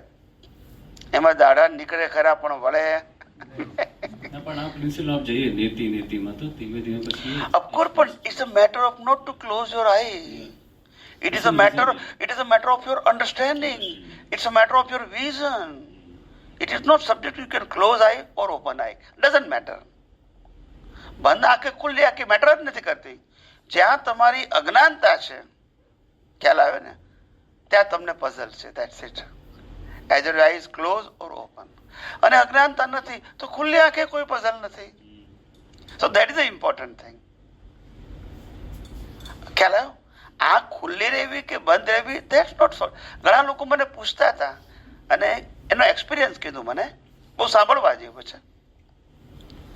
મને બધા ધ્યાનની અંદર જે લોકો ડીપમાં ઉતરેલા છે, ટીચર છે અને સારા એવા લોકોને એ અમુક લેવલના ધ્યાનના એક્સપેરિમેન્ટ કરાવે છે, એવા લોકો જ્યારે કુદરતી રીતે અમારા સત્સંગમાં ભેગા થાય, દેશમાં વિદેશમાં, અમારે તો એવરી યર જવાનું થાય, તો એ લોકો ભેગા થાય પછી અમને કોઈ પરિચયમાં કહે કે ભાઈ આ મેડિટેશનના ટીચર છે. એટલે અમે એમને કહીએ કે ભાઈ તમે મેડિટેશનમાં શું કરો છો, શું કરાવો છો અને શું અનુભવ થાય છે, એનું ડિસ્ક્રાઇબ કરો વિધાઉટ ક્વેશ્ચન આન્સર. બરાબર છે? તમારે એ બાબત માટે જે એક્સપ્લેન કરવું હોય એ કરી શકો છો. એટલે એક્સપ્લેન કરે કે અમે આટલા લેવલના ધ્યાન શીખવાડીએ છીએ લોકોને, ગ્રેડેશન. અને પછી કોન્સન્ટ્રેટ થઈ જાય એટલે એનું માઇન્ડ એકદમ પીસ થઈ જાય. પછી એના સેન્સીસનું જે એક્ટિવનેસ હોય સાયલેન્ટ થઈ જાય. ઘણી વખત બહુ ડીપમાં જાય તો આ બોડીનું ધ્યાન પણ ભૂલી જાય. હવે આવું એ કે એટલે હું એની સામે લોજિક કહું. મેં કહું રાત્રે સૂઈ જાય ત્યારે આવું થાય છે, બોલતા નથી. રાત્રે સૂઈ જાય ત્યારે બોડીનું ધ્યાન ભૂલી જાય છે, ઇન્દ્રિયોનું જ્ઞાન જતું રહે છે. તો જે એમને આવે છે એના માટે મહેનત કરવાની, બોલતા નથી. જુદું હોય તો મને કહો. It is a but natural process કે તમે શરીર, કારણ કે શરીરને મનથી ને દેહથી જુદા, ઇન્દ્રિયોથી જુદા ના થાવ તો ઊંઘ આવે ના આવે. એ તો બધાને થાય છે, તો ધ્યાનમાં એ જ તો થાય છે. ફક્ત પ્લસ પોઈન્ટ એટલો છે કે ધ્યાનમાં જાગૃતિ છે, પેલામાં જાગૃતિ નથી. પણ જાગૃતિનું યુટિલાઇઝ શું, ધેટ ઇઝ ઇમ્પોર્ટન્ટ. કારણ કે એ જાગૃતિમાં સાયન્સ નથી. That is minus point. ખરેખર માણસને જ્યારે પીસ મળે ત્યારે એને રિસર્ચ કરવું જોઈએ, એ ટાઈમને કન્ઝ્યુમ કરવું જોઈએ, યુઝ કરવો જોઈએ to realise the universal truth science. કારણ કે તમને અત્યારે કોઈ પઝલ નથી, પીસ છે. હવે એનો ઉપયોગ આ રિસર્ચ એન્ડ રિયલાઇઝમાં કરવો જોઈએ. That is a best idea. પણ ખાલી મનની શાંતિ રહે અને આપણે એને આનંદ માની લઈએ કે મેં કંઈક એચીવ કરી નાખ્યું, ઇટ્સ અ ઇલ્યુઝન. તમને કેવું લાગ્યું? ના, તમને લાગ્યું હોય તો કહી શકો, અને તમે અનુભવ કર્યો હોય તો કહી શકો. કોઈ જગ્યાએ ધ્યાનમાં ગયા હોય ને કરાવ્યું હોય, અમુક લેવલના અમુક પ્રકારના ધ્યાન આ દુનિયામાં ચાલે છે અને ચાલવાના બધા એનું પોતપોતાના સિલેબસ છે. શું છે? અને એ પ્રમાણે ભણાવે છે અને વિદ્યાર્થીઓ ભણે છે. એમાં કશું ખોટું નથી. આપણે તો સાયન્સ સમજવું છે. શું સમજવું છે? Wrong and right is a not subject of science. Science is always universal truth. It is not wrong and right. Relative સત્યમાં રોંગ રાઈટ હોય, યુનિવર્સલ ટ્રુથમાં રોંગ રાઈટ હોય જ નહીં. તો છે, તમે નહીં માનો તો એટલે ઓપિનિયન નથી એમ. પણ ધ્યાનથી કર્મ ને કર્મફળ પર કઈ, એટલે is there any effect of કર્મ, ધ્યાન ઓન કર્મ એન્ડ થાય, ટેમ્પરરી થાય, ટેમ્પરરી. પણ પછી શું? આજે હું નોકરી કરતો હોઉં, ધંધો કરતો હોઉં, વ્યવહાર કરતો હોઉં, મારી સોશિયલ લાઈફ જીવતો હોઉં, તો હું ધ્યાનમાં કઈ રીતે રહી શકું? It is a separate section. પણ કરવું ધ્યાન એને કહેવાય કે ઉઠતા બેઠતા કામ કાજ, નોકરી ધંધો વ્યવહાર બધું જ કરતા આપણને સેપરેશન રહે, કે હું શુદ્ધાત્મા છું ને આ બધું કુદરતી રચના છે, તો રાગદ્વેષ કરવાનું કારણ નથી. નથી સંપત્તિ મારી, નથી સત્તા મારી, નથી સંબંધો, નથી સાધન, નથી શરીર મારું, તો રાગદ્વેષ કરવાનું કારણ શું છે? કુદરતે મને ગયા અવતારના કર્મ ભોગવા માટે સાધન ને સંજોગો આપ્યા છે. એ સંજોગ એ મારા હિસાબ પૂરા થશે એટલે બધું લઈ લેશે. તો પછી રાગદ્વેષ કરવાની ક્યાં જરૂર છે? તો બીજા કયા ધ્યાનની જરૂર છે? રાગદ્વેષ થવાના નથી. તો પછી once you know the fact of universe, તો પછી રાગદ્વેષ કેવી રીતે થશે? આ નથી જાણતા એની તકલીફ છે ને. વિચાર કરો. પણ જ્યાં સુધી ના પહોંચી જઈએ એ વિઝન સુધી, એ નોલેજ સુધી, વિજ્ઞાન સુધી, ત્યાં સુધી ઇટ હેલ્પ્સ. આઈ મીન ના, એ પ્રાઇમરી લેવલે કરેક્શન, પણ અંતે તમારે સાયન્સની પ્રક્રિયા એક અવતારની નથી, કેટલાય અવતારોની છે. It is a continuous process two remove the all kind of ignorance from your vision. It's a long process. એટલે આજે એકડો કરશો તો 100 થતા વાર લાગશે સાહેબ, પણ ગમે ત્યારે શરૂઆત તો કરવી પડશે ને. તો પછી સાહેબ પ્રશ્ન એ નથી કે હિમાલય 10 લાખ પગથિયા વાળો છે, 10 લાખ સ્ટેપ છે એના, ખ્યાલ આવ્યો? પ્રશ્ન એ છે કે મારે ચડવું છે કે નહીં, તો કે હા, તો ગણવાની જરૂર નથી. Start to walk, then take rest, then walk, then rest. One day you reach. આમ નીચે બેઠા છો 10 લાખ 10 લાખ, ક્યારે ચડાશો? ના ચડાય. It is not matter of counting. એમ આ વિજ્ઞાનની શરૂઆત કરો. 100% ક્યારે થાય એનું વિચારવાની જરૂર નથી. Slowly and soundly you go ahead ahead and ahead. One day you reach your goal or destination. That's it. Important વાત છે. પણ આપણે તો શરૂઆત કરતા નથી. પછી કોઈ પણ વસ્તુની જુઓ, doctor, chartered accountant, lawyer, engineer, ગમે તે થવું હોય, શરૂઆત તો બાળ મંદિરથી જ કરવી પડે. યસ કે no? That's it. That is the process. એમ અહીંયા પણ શરૂઆત પણ 1% થી કરવી પડે. સાયન્સમાં એકદમ 100% થશે નહીં. It's a long process. પણ ગભરાવાની જરૂર નથી. ભલે લાઈફ આવે 1, 2, 3, 4, પણ આપણે ગ્રો કરી રહ્યા છે. શું ગ્રો કરી રહ્યા છે? અજ્ઞાન નાશ કરી રહ્યા છે અને વિજ્ઞાન પાવરફુલ કરી રહ્યા છે. In our vision. અને વિજ્ઞાન એ યુનિવર્સલ ટ્રુથ હોવાથી carry forward in a next birth. કારણ કે વિજ્ઞાન નેક્સ્ટ બર્થમાં પણ આ જ છે, એના પછીના બર્થમાં પણ રિલેટિવ સત્ય તો આ અવતારમાં બદલાયા કરે, તો નેક્સ્ટ અવતારમાં તો બદલાવાનું છે. એટલે આ એક્સપિરિયન્સ કોઈ કામ લાગતો નથી. સો that is called in a spiritual path is a path of real progress. આને ડેવલપમેન્ટ કહેવાય. ભૌતિક વસ્તુના ડેવલપમેન્ટ ના કહેવાય, કારણ કે કેરી ફોરવર્ડ નથી થતું. સંજોગો બદલાઈ ગયા. આજનો અનુભવ નેક્સ્ટ બર્થમાં કામ લાગતો નથી વ્યવહારનો. પણ આધ્યાત્મ કે એવી વસ્તુ છે કે આજે કરેલો અનુભવ નેક્સ્ટ બર્થમાં કામ લાગશે, કારણ કે law of nature is the same, universal truth is the same, 6 eternal element is the same. એનાથી બનેલી બધી જ અવસ્થાઓ, કુદરતી રચના પણ સેમ છે. એટલે તમે જેટલા પાસ થયા છો, it is your spiritual development and it is carry on in a next birth. અને એ પદ તમને ત્યાંથી આગળ લઈ જવાનું. તમારે એકડેથી નહીં જવાનું. જેટલું કુદરતની એક્ઝામમાં પાસ થઈ ગયા એ એક્ઝામ ફેરથી નહીં આપવાની. That is a plus point. અહીં ધર્મમાં તો ગમે એટલું પુણ્ય કરો, બહુ જ પુણ્ય કરો, તો દેવલોકમાં જઈને ભોગવી નાખવાનું, પછી 0 થઈને પાછા આવવાનું. તો વોટ યુ અચીવ? નથિંગ. આવું છે સાહેબ. બીજું કંઈ પૂછવું હોય તો પૂછો. કઈ ઓકે, કઈ વાંધો નહીં. આવો. जय सच्चिदानंद। मेरे दो सवाल है। एक तो जो भी दिया है कुदरत ने दिया है, तो as a human what is our role and what will be the ultimate goal of life?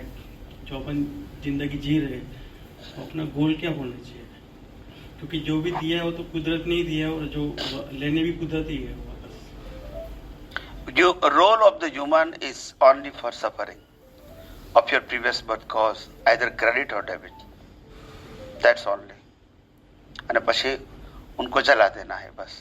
जब कर्म खत्म हो गया, रोल खत्म हो गया, उसको जला दिया जाएगा. Nothing else. फिर नेक्स्ट बर्थ में ये बॉडी नहीं मिलेगी. Am I right? That's it. तो ये फिजिकल बॉडी का रोल ये है. और अंदर का जो प्रतिष्ठित आत्मा है, लाइव ईगो, इनका रोल है या तो आप प्रकृति से सेपरेट रहो और परमात्मा मैं हूं वो निश्चय करो, या तो नए प्रकृति का सर्जन करो कर्म से, जिसके आधार से नया जन्म मिलेगा. मगर ये बॉडी कर सकते ही नहीं है. Body only for suffering of your previous birth cause. पिछले अवतार के कर्मों के भुगतान के लिए बॉडी मिली है, भुगतान खत्म हो गया, इसको जला दिया जाएगा. एंड इनका और कोई रोल नहीं है. ये बॉडी का रोल नया कर्म बनाना नहीं है. नया कर्म भाव से बनता है. किससे बनता है? जैसा भाव वैसा भाव. जिसका भाव बिगड़ा इसका, जिसकी क्रिया बिगड़ी इसका भाव बिगड़ा. कोई जगह पे नहीं है. और भाव बाहर दिखता नहीं है, और जो दिखता है वो क्रिया है, वो परिणाम है. हम इसमें कुछ कर सकते हैं नहीं है. तो ऐसा बोला जाता है कि ये जो जीवन मिला है मतलब बहुत जन्मों के बाद अपने वो मिला है. फिर ऐसा बोला था कि कुछ कोटि सालों के बाद ये जन्म मिला है. तो अपना वो पर्पस के अल्टीमेट गोल क्या होना चाहिए लाइफ जीने का? वही मैंने कहा ना, अपने आत्मा की खोज, ये लक्ष्य होना चाहिए. है कि नहीं वो मेरा विषय नहीं, मगर आपने प्रश्न किया तो ये होना चाहिए. आखिर मैं कौन हूँ वही तो जानना है, और जो मैं नहीं हूँ वो जानने से भी कोई फर्क नहीं पड़ेगा. एक दिन तो इसको जलाना ही, या सुनो तो फिर जिसका अंत होने वाला ही है, इसमें डीप जाके आप क्या पाओगे बताइए मेरे को. या सुनो तो एक दिन तो सनातन सत्य समझना पड़ेगा. तो फिर, और ये सत्य कोई व्यक्ति का है कि सनातन है? सबके लिए के माने या न माने, तो सनातन सत्य तो समझना पड़ेगा कि नहीं. और कोई प्रश्न है तो कर सकते हैं. ओके ओके, वहां रख दो.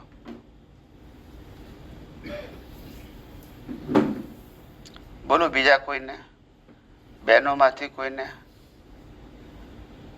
भाइयों माथी कोई ने?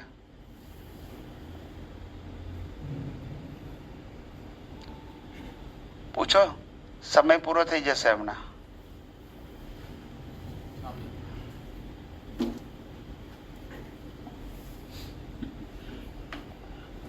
એવું કહેવામાં આવે છે મને કે શુદ્ધાત્માની જાગૃતિ રાખો.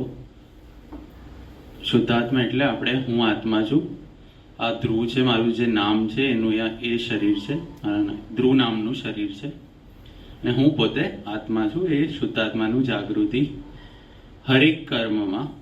સપોઝ હું હમણાં બેઠો છું અને તમારી સાથે વાત કરું છું, તો મારે જાગૃતિ રાખવાની કે આ ધ્રુવ વાત કરે છે અને હું પોતે શુદ્ધ આત્મા છું.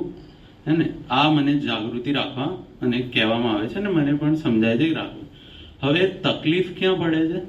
સપોઝ હું હવે જઈશ બારે, ઘરે જઈશ, ચાલીશ, ખાઈશ, પીશ, કે કોઈ સાથે ઝઘડો કરીશ કે પ્યાર કરીશ, ગમે તે કર્મ છે મારા, એ બધામાં એ જાગૃતિ કે હું શુદ્ધ આત્મા છું, અને ઝઘડો કરે છે, પ્યાર કરે છે, લોભ કરે છે, ઈર્ષા કરે, ધ્રુવ કરે છે, એ રહેશે બહુ અઘરી મને પડે છે.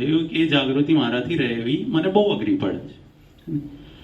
તો આ જાગૃતિ હરેક કર્મમાં રહી શકે એના માટે શું કરવું જોઈએ કે આ જાગૃતિ રહી શકે? આ ડીશ દેખાય છે? હા, દેખાય છે. દેખાય છે. હું આ ડીશને જોઉં છું એટલે ડીશ ને હું એક છે કે જુદા છે? જુદા છે. હું જુદા આ ડીશને જોઉં છું હા. એટલે ડીશ અને જોનારો એક છે કે જુદા? જુદા. એવી રીતે તમે વિચાર જોઈ શકો છો, વાણી જોઈ શકો છો, વર્તન જોઈ શકો છો, તો જોનાર અને આ મન વચન કાયા કેવા છે? જુદા. અને જે જુદા દેખાય છે એ કુદરતી રચના છે. બિલકુલ. એ તો જોનારો કુદરતી રચના નથી, પણ દેખાય છે એ કુદરતી રચના બસ. પછી શું દેખાય એ પ્રશ્ન? નથી. ના, જે દેખાય બધું જ કુદરતી રચના. એ પણ હું સમજ્યો કે એ કુદરતી હા રચના, હા. પણ હું એ કહું છું કે એ જોવા માટેનો જે પ્રયત્ન છે હે ને, જે મારે કરવો પડે છે. સપોઝ મારી સાથે આજે 100 જાતની અલગ અલગ મારી પરિસ્થિતિ આવી હે ને, ઉઠવા, ખાવા, બેઠવા, Yes, કોઈ yes. સાથે વાતવાની, તો એક્ઝામ્પલ મારાથી એકમાં ખાલી જોઈ શકાયું કે હું ધ્રુવ છું અને આ જે કરી આ ક્રિયા એ હું શુદ્ધાત્મા છું અને આ જે ક્રિયા કરી એ ધ્રુવે, મેં એકમાં જોઈ 100 માંથી. હું એ કહું છું કે મારે 100 માંથી એકના બદલે 10, 20, 80 કરવા માટે હું શું કરું જેથી મારી હું પ્રગતિ કરી શકું એકમાંથી 80માં? પ્રેક્ટિસ. પ્રેક્ટિસ. અને પ્રેક્ટિસ બે રીતે કરાય. હા, એ જ ઓન ધ સ્પોટ અવેરનેસ રહે, ઇટ ઇઝ બેટર. બેટર. ના રહે તો પાછળથી પણ એ સંજોગોને કુદરતી રચના જોઈ શકાય. અંતે પ્રેક્ટિસ કુદરતી રચના જોવાની કરવાની છે, either current or after. After. But practice થી તમારે પરફેક્ટ થવાશે. There is no any other way. અચ્છા, આમાં કોઈ તરકીબ કે ટ્રીક નથી, પ્રેક્ટિસ જ છે કે 100 દ્રષ્ટિનો પ્રશ્ન છે ને, એમાં ક્રિયાનો પ્રશ્ન નથી ને. બધું ક્રિયામાં બધા તર્ક વિતર્ક હોય, વિઝનમાં કશું ના હોય, ક્લેરિટી હોય. આ એક પોતાનો જ પ્રયત્નની વસ્તુ છે. Yes, આમાં બીજું 100%. ટેકનિક કેવું કહે હે ને. ટેકનિકમાં તમને કીધું કે તમને દેખાય છે માટે ખ્યાલ, જે દેખાય છે દ્રશ્ય રૂપે એ બધું કુદરતનું છે, અને દેખનારો એ કુદરતી રચના નથી, એ તમારો ઈગો છે. અને જેના પ્રકાશમાં દેખાય છે એ તમે પોતે આત્મા છો. પ્રકાશ આત્માનો, જોનાર દ્રષ્ટિ અને અવસ્થા કુદરતી રચના. ફરીથી કહો. પ્રકાશ પ્રકાશ આત્માનો, આત્માનો પ્રકાશ છે, જોવાની દ્રષ્ટિ, જોવાની મારી દ્રષ્ટિ, લાઈવ ઈગો, અને અવસ્થા બધી કુદરતી રચના. અવસ્થા કુદરતની છે. બસ. પછી મનની હોય, વાણીની હોય, કાયાની હોય કે 5 ઇન્દ્રિયોથી અનુભવાતી દુનિયાની હોય, બધી જ અવસ્થા માત્ર કુદરતી રચના. બસ. અને હવે તમે આમાં એક વસ્તુ એ કીધી જ પ્રેક્ટિસમાં. બસ. પ્રેક્ટિસમાં એક તો પ્રેઝન્ટ પ્રેક્ટિસ, જે મારાથી બહુ મને મુશ્કેલ પડે છે, પણ તમે આમાં એક એડિશન કર્યું કે ના જોઈ પાછળથી? શકાય, પાછળથી જોઈ લો. તો હવે જોઈ શકાય ને. પાછળથી જોયું તો અને પ્રેઝન્ટ જોયું, એ બંનેમાં શું ફરક? કોઈ આપણને ભાવમાં કે રિઝલ્ટમાં કોઈ ફરક પડવાનો? ફેર તો પડે જ ને. ફેર પડે. લાઈવ જુઓ તે વખતે કર્મ ના બંધાય. કર્મ ના. પાછળથી જુઓ એટલે કર્મ તો બંધાઈ ગયું, પણ પાછળથી તમે કુદરતી રચના જોયું એટલે એ કર્મ ભોગવતી વખતે આ જાગૃતિ પણ હાજર રહેશે. બરાબર. એટલે નેક્સ્ટ ટાઈમ તમારે પરિણામ તો આવશે, પણ પુરુષાર્થ કરવો પડશે, પુરુષાર્થ નહીં કરવો પણ પડે. એ પણ સાથે આવશે. ઓકે. સમજાય? અને નહીં કર્યો હોય તો નેક્સ્ટ બર્થમાં પુરુષાર્થ બી કર્મ ભોગવવું પડશે અને પુરુષાર્થે કરવું પડશે. પાસ તો થવું જ પડશે કુદરતની એક્ઝામમાંથી. ઠીક છે. એક વસ્તુ છે, સિમ્પલ વાત, કે તમારા પૈસા કોઈએ 5,000 રૂપિયા લીધા છે ઉછીના, એ નથી આપતો એટલે તમને એના માટે નેગેટિવિટી થવાની છે. થવાની છે. બિલકુલ. બરાબર છે. ગમે એટલું સમજાવશો, ખ્યાલ આવી ગયો, થોડા સમય માટે ભૂલી જઈએ પણ પાછું યાદ, કારણ કે આપણને ખબર છે આ મારું છે, મારું છે, એનું નથી, અને એનું નથી છતાં આપણને આપતો નથી. બરાબર છે. ક્લેમ રહ્યો ને, ક્લેમ. એવી રીતે આ કુદરતનું બધું છે અને માલિકી તમે કરો છો, એનો દંડ છે. તમે કુદરતે આપેલી વસ્તુ ભોગવો છો એનો દંડ નથી, માલિકી કરો છો એનો દંડ છે. આપ્યું તો ભોગવવા માટે, પણ માલિકી કેમ કરી? હવે ખ્યાલ આવ્યો? આ માલિકીનો દંડ પડે છે, અવસ્થાનો દંડ પડતો નથી. માલિક એ કરે. માલિક તો કુદરત જ રહેવાનું. માલિક કુદરત. આ શ્વાસ જ એનો છે તો આપણે શેના માલિક? યસ કે નો? તો પછી હજી એક ઓર છે, બીજો સેકન્ડ ક્વેશ્ચન.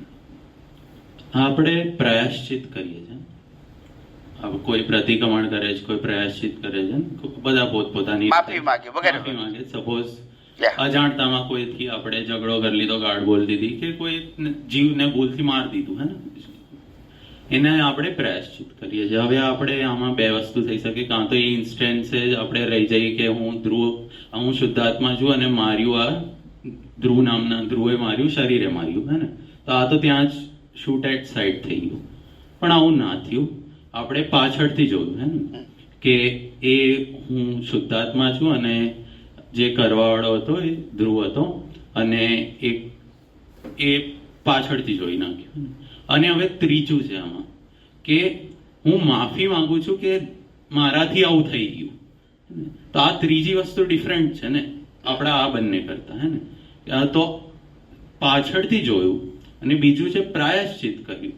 એ બંનેમાં શું ફરક પડ્યો અને એનાથી કર્મનું ફળ આવશે, એમાં શું ફરક પડશે? તમે કુદરતી રચના ન જોઈ એ તમારી ભૂલ છે કે ક્રિયા કરી એ ભૂલ છે? કુદરતી રચના ના જોઈ એ ભૂલ છે. અને તમે માફી માંગી છે નહીં? માફી એટલે માંગી કારણ કે મેં માન્યું કે મેં જ કર્યું હતું. તો પછી એટલે તમે ભૂલ શું કરી કે કુદરતી રચના નથી કર્યું? હા, That is a big mistake. હા, બહુ બિગ મિસ્ટેક છે. હવે ખ્યાલ આવી ગયો? એટલે પ્રતિક્રમણ ઇઝ અ ધાર્મિક સત્ય, નોટ સાયન્ટિફિક. બિલકુલ. Now you understand? બિલકુલ. That's it. તો હું હવે એમાં એ કહું છું કે એના કર્મમાં જે રિટર્ન આવશે નેક્સ્ટ એ શું આવશે. સપોઝ એક ઇન્સ્ટન્સ માની લો કે મેં એક કબૂતરને મારી નાખ્યું. મેં આમાં સેકન્ડ ટાઈમ, ફર્સ્ટ તો શૂટ એટ સાઇડ છે આપણો ફંડો, એ તો ના થયો. સેકન્ડ છે કે કાં તો પાછળથી જોઈ લો કે આ ધ્રુવે માર્યો તો હું શુદ્ધાત્મા છું. અને થર્ડ છે હું કહું છું કે મારાથી જ માર્યું હતું પણ હું માફી માંગુ છું કે મારાથી મરી ગયું ને આવું ના કરવું જોઈએ, હે ને. તો આ સેકન્ડ અને થર્ડ ના મને કર્મ રિટર્ન વિશે કહો, જે ફળ આવશે. સેકન્ડ તમારું જે સેકન્ડ છે હા, કે પાછળથી જોવું. હા, પાછળથી જોયું તે ફર્સ્ટ કરતા સેકન્ડરી છે. ઠીક છે. અને જે થર્ડ છે હા, એ રિલેટિવ સત્ય છે, રિલેટિવ છે, એમાં સાયન્સ નથી આવતું. નથી આવતું. શું નથી આવતું? સાયન્સ નથી. એ ધાર્મિક અને સામાજિક સત્ય છે. Religious and social truth, not universal truth. સમજાય છે? સમજી ગયો. આ તો કે છે મહાભારતમાં અર્જુને એક તીર માર્યું અને પછી 50 માણસ 500 માણસ મરી ગયા, પછી પ્રતિક્રમણ કર્યા, પછી બીજું તીર માર્યું 1000 મરી ગયા, પછી પ્રતિક્રમણ કર્યું. એવી રીતે થાય? ના થાય. તો એ તો મોક્ષે ગયા. મતલબ એમણે તો શૂટ એટ સાઇટ જ કરી દીધું. સેપરેશન. કારણ કે એમને તો પ્રતિક્રમણ નહીં, નહીં. સેપરેશન. એમણે તો પાછળથી પણ નહીં કર્યું. Shoot હોય at જ sight નહીં કર્યું. ને. સેપરેશન એ જ શૂટ એટ સાઇડ.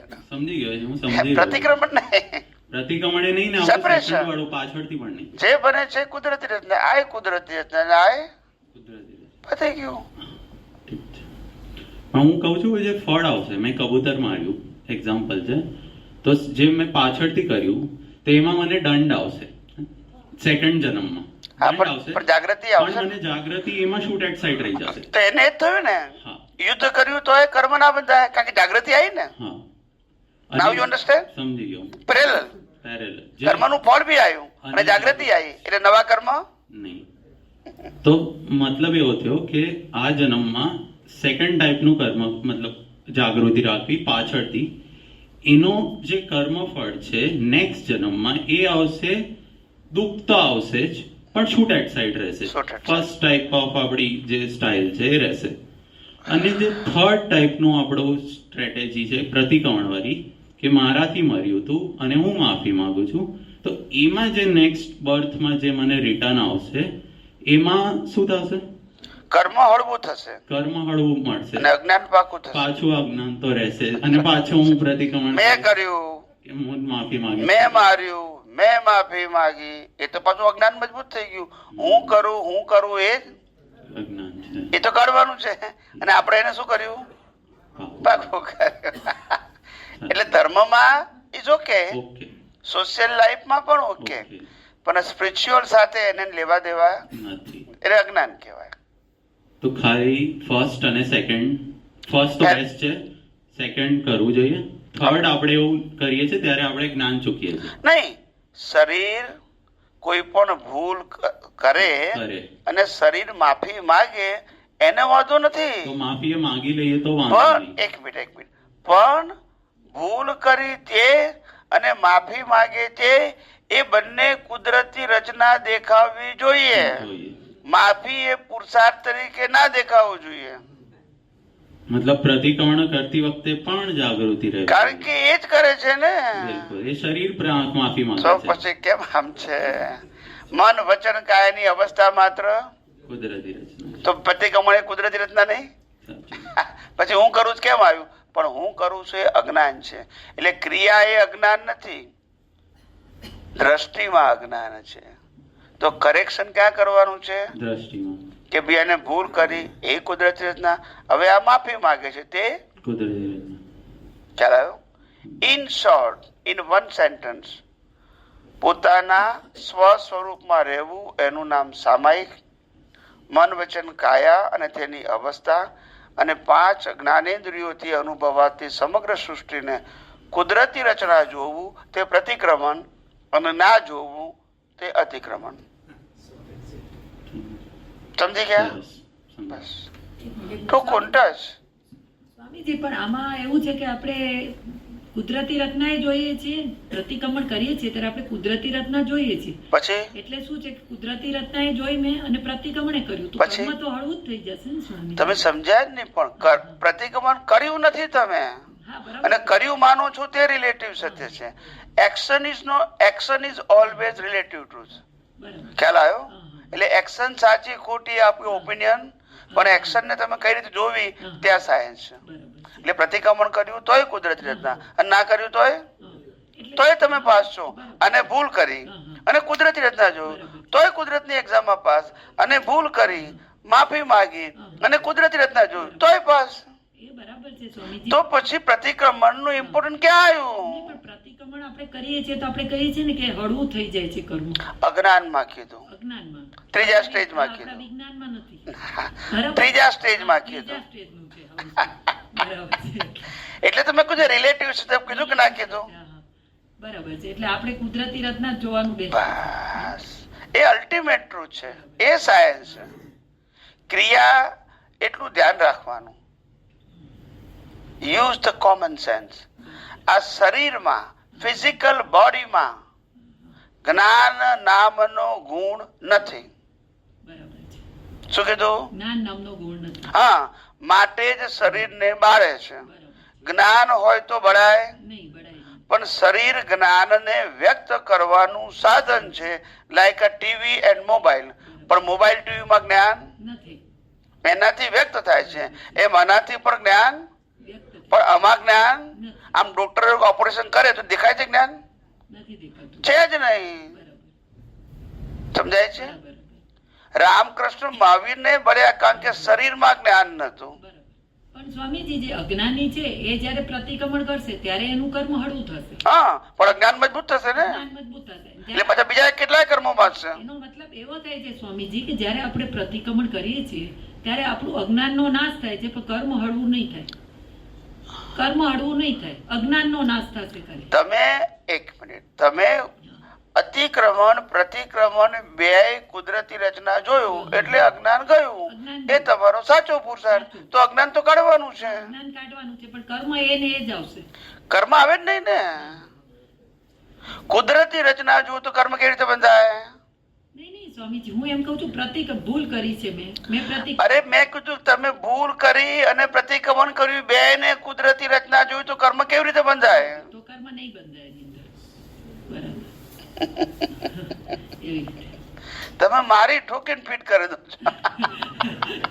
એટલે ખબર પડે ને. મારે વિજ્ઞાન થી બહાર થોડું જવાય. નહીં, પણ કન્ફ્યુઝન હોય તો સ્વામીજી ક્લિયર કરી. એગ્રી, પણ આ તો કહું છું, મારે તો ઓન રેકોર્ડ ગમે તે ના બોલાય ને, એટલે મેં કીધું નહીં તો આખા અર્થ નો અનર્થ થઈ જાય, આખું વિજ્ઞાન જ ખલાસ થઈ જાય, બરાબર. સિદ્ધાંત ખલાસ થઈ જાય.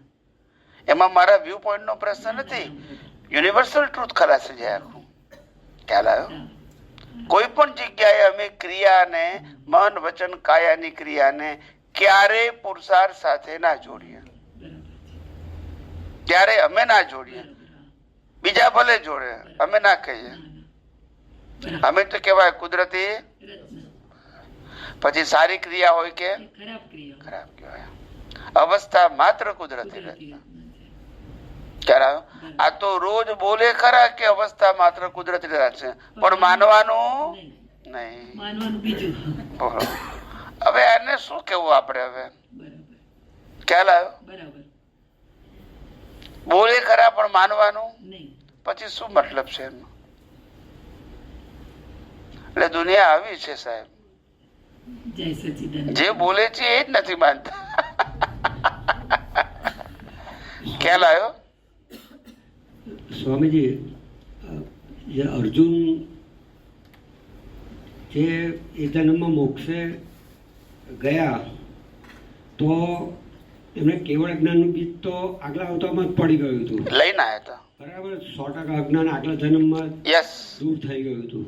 બરાબર છે.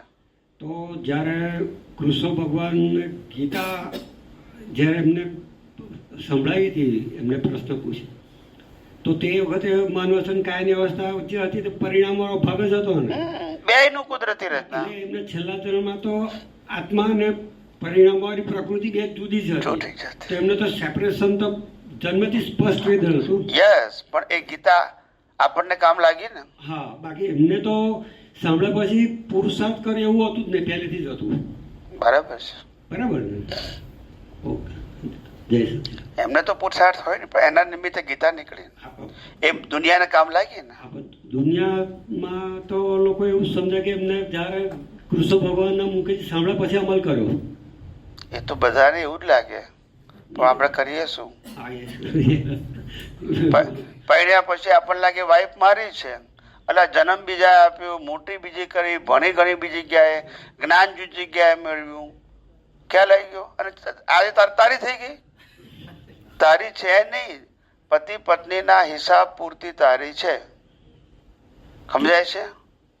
બાકી એનાય વિચારો જુદા હોય, તારાય વિચારો જુદા હોય, એનાય ભાવ જુદા હોય, તારાય ભાવ જુદા હોય. નેક્સ્ટ બર્થમાં એ ક્યાં જશે, તમે ક્યાં જશો, કોઈને ખબર નથી. માટે હિસાબ પૂરતા ભેગા થયા છે. કેવા? એમ દરેક બાબતમાં આપણી આ કોમન મિસ્ટેક છે. કેવી છે? હા, એટલે જ્યારે યુદ્ધ થવાનું હતું તો અર્જુનને બધા સામા એમના સગા સંબંધીઓ બધા હતા, કાકા મામા ફોઈ ફુવા, તો એમને જે થયું હતું કે મારે મારી નાખવા તો આવું પાપ, પછી તો એ કુદરતી રચના. હા, એ કુદરતી રચના. અને પછી ગીતા સાંભળી અને અર્જુનને વૈરાગ્ય આવ્યો, અર્જુનને એ કુદરતી રચના. પણ અંદરનો આત્મા તો કેવો હતો? જુદો હતો. પણ આ અર્જુનનો જે ડ્રામા લઈને આવ્યો છે તો પૂરો કરવો પડે કે નહીં? હા, એટલે બસ તો પછી સમજશક્તિમાં તકલીફ પડે. હા, જેને બાળવાનો છે એનો ડ્રામા. કોનો ડ્રામા? મેં તો સ્પષ્ટ જન્મથી જ હતું. સવાલ જ છેલ્લો અવતાર હતો, પછી માત્ર ગર્ભથી જ હતું, માટે છેલ્લો કહેવાય ને. પછી છેલ્લા અવતારમાં પુરુષાર્થ ના હોય. પુરુષાર્થ હોય તો છેલ્લો કે રીતે કહેવાય? હા, બરાબર છે. ગમે ત્યારે ભૂલ થઈ શકે. ચાર પ્રતિષ્ઠિત આત્મા જ ના હોય, બિલકુલ ના હોય. અજ્ઞાન હોય નહીં તો પછી પુરુષાર્થ કેવી રીતે હોય? ઓટોમોટ બધું એવું મહાવીર ને ગૌતમ ને હતું. ગૌતમ સ્વામી હજારો પ્રશ્ન પૂછ્યા, પણ એમનો છેલ્લો અવતાર અને મહાવીરનો પણ એના નિમિત્તે આગમ નીકળ્યા, એવા કોકના નિમિત્તે વેદાંત નીકળ્યા. ખ્યાલ આવે? બીજાને તો કામ લાગે ને. આવું છે બધું. ખ્યાલ આવે ને? હવે અત્યારે તમે મિલકત મૂકી જાઓ તો તમારા પાછળ વાન કામ લાગે કે નહીં? એવું બધું દુનિયા આમ જ ચાલે છે બધી. આપણને લાગે આપણા માટે કરીએ છીએ, એ લોકો લાગે કે અમારા માટે જ કરે છે.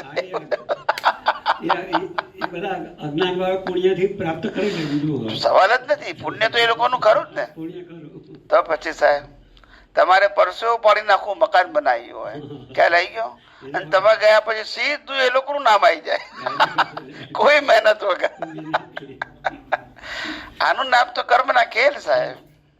ત્યાર પછી એ સમજાયા પછી જ આ બધું સમજવાનું ઇન્ટરેસ્ટ જાગે. બહુ જ ખરેખર આ વિજ્ઞાન એટલી તમને આમ હળવાશ રહે, એટલી મુક્તતા રહે, એટલી બોજા મુક્ત અવસ્થા રહે, કોઈ કન્ફ્યુઝન નહીં, કોઈ ટેન્શન નહીં. કાલે શું સંજોગ આવશે, એનું શું કરીશું, આપણે નહીં વિચારવાનું, કુદરતને વિચારવાનું.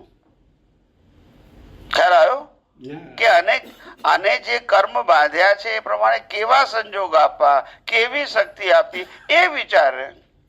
ખ્યાલ આવ્યો? હા, બરાબર છે. આજે એમ લાગે કે મારે તો 2 કરોડ રૂપિયાનું દેવું થઈ ગયું છે અને 1 વર્ષની ગેરંટી આપી છે, ક્યાંથી ભેગા થશે? પણ જો તમારા તકદીરમાં લઈને આવ્યો તો 2 કરોડ ભેગા થઈ જાય અને આપી શકો. ધીરુભાઈ અંબાણી જેવું થઈ જાય. હા, ખ્યાલ આવ્યો? અને તમારી પાસે 5 કરોડ ચૂકવવાના હોય ને તમારી પાસે હોય 25 કરોડ, પણ તોય ચૂકવી ના શકો, પેઢી અધર થઈ જાય. હા, એ બધું ડેડ ઇન્વેસ્ટમેન્ટ નિકાલ જ નહીં આવે. તો પછી એવું છે. ખ્યાલ આવ્યો ને? ના, એ બધા પ્રશ્નોનું એનાલિસિસ થયા પછી જ આ વિજ્ઞાન બસ વિજ્ઞાન is beyond all kind of relative view point. All kind of relative point beyond છે. શું છે? Beyond. It is on a base of universal law. It is not a belief, individual belief. એ કોઈ ઇન્ડિવિડ્યુઅલ બિલીફ ઉપર આધારિત નથી, જેની જે હોય તે. આ તો સનાતન સત્ય છે અને આપણો મૂળ ધર્મ સનાતન ધર્મ હતો. એ શેના ઉપર હતો? લો ઓફ નેચર ઉપર. એમાંથી આ લો ઓફ રિલિજન ઉપર આવી ગયો. લો ઓફ નેચર માંથી લો ઓફ રિલિજન માં આવી ગયો અને એમાંથી આ પક્ષ પંથ અને વાડા પડ્યા. યુનિવર્સમાં કોઈ પક્ષ પંથ વાડા નહીં, તો હતું છે ને રહેશે. આવું છે. બધા જવું હોય તો એક જ. કેટલું સમજી શકાય એવું છે.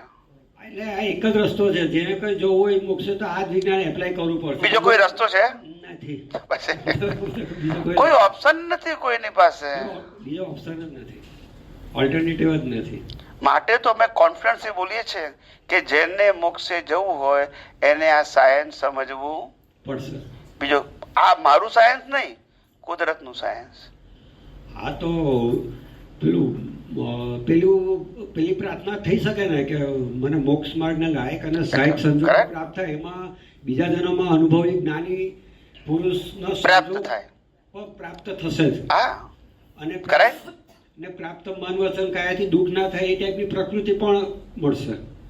એ માગવાની જરૂર નથી, આવી જ જશે. એમાં મોક્ષ માર્ગ માટે લાયક અને સહાયકમાં બધું આવી ગયું ઇનબિલ્ટ. અરે પછી આપણે ડિટેલમાં જવાની જરૂર નથી, પાછું રિલેટિવમાં ઉતારીશું પાછું. એટલા માટે તો પછી એક વસ્તુ ઉમેરાતી જાય.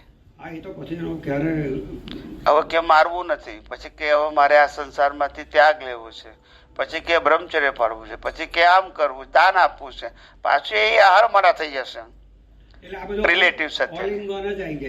તારે મોક્ષ માર્ગ માટે લાયક અને સહાયક એ તમારો ઇન્ટેન્શન છે. Nature will give you the circumstances as per your intention, not as per your action. Intention create the cause.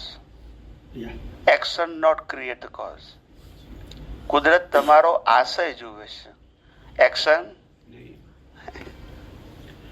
જય સચિદાન. જય સચિદાન. થઈ ગયો સમય? પૂરા થઈ ગયા? ચાલો.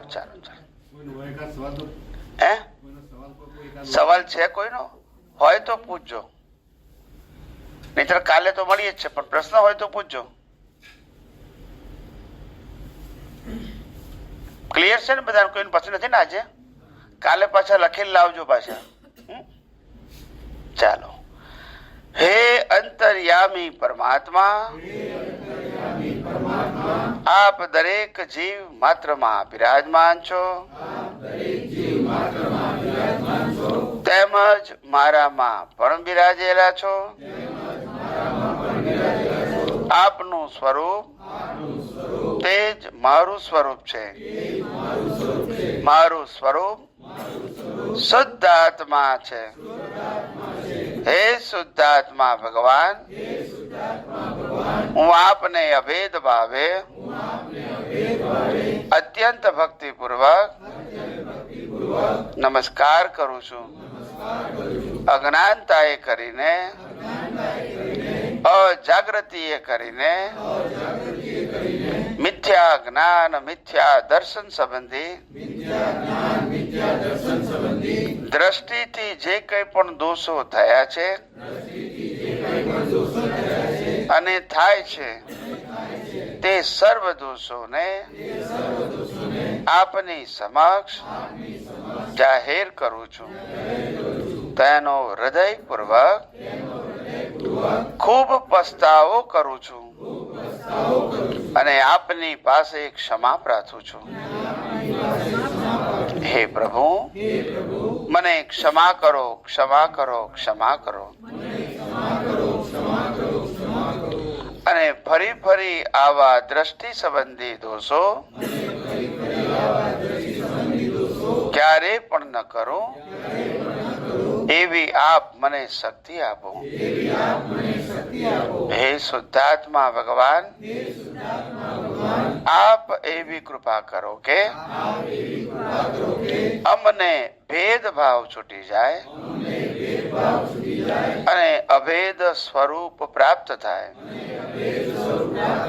અમે તમારામાં અભેદ સ્વરૂપે તન્મયાકાર રહીએ. જય સચ્ચિદાનંદ, જય સચ્ચિદાનંદ, જય સચ્ચિદાનંદ. જય સચ્ચિદાનંદ,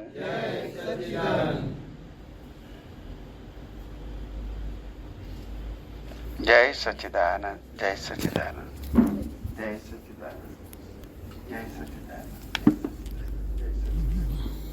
જય સચ્ચિદાનંદ.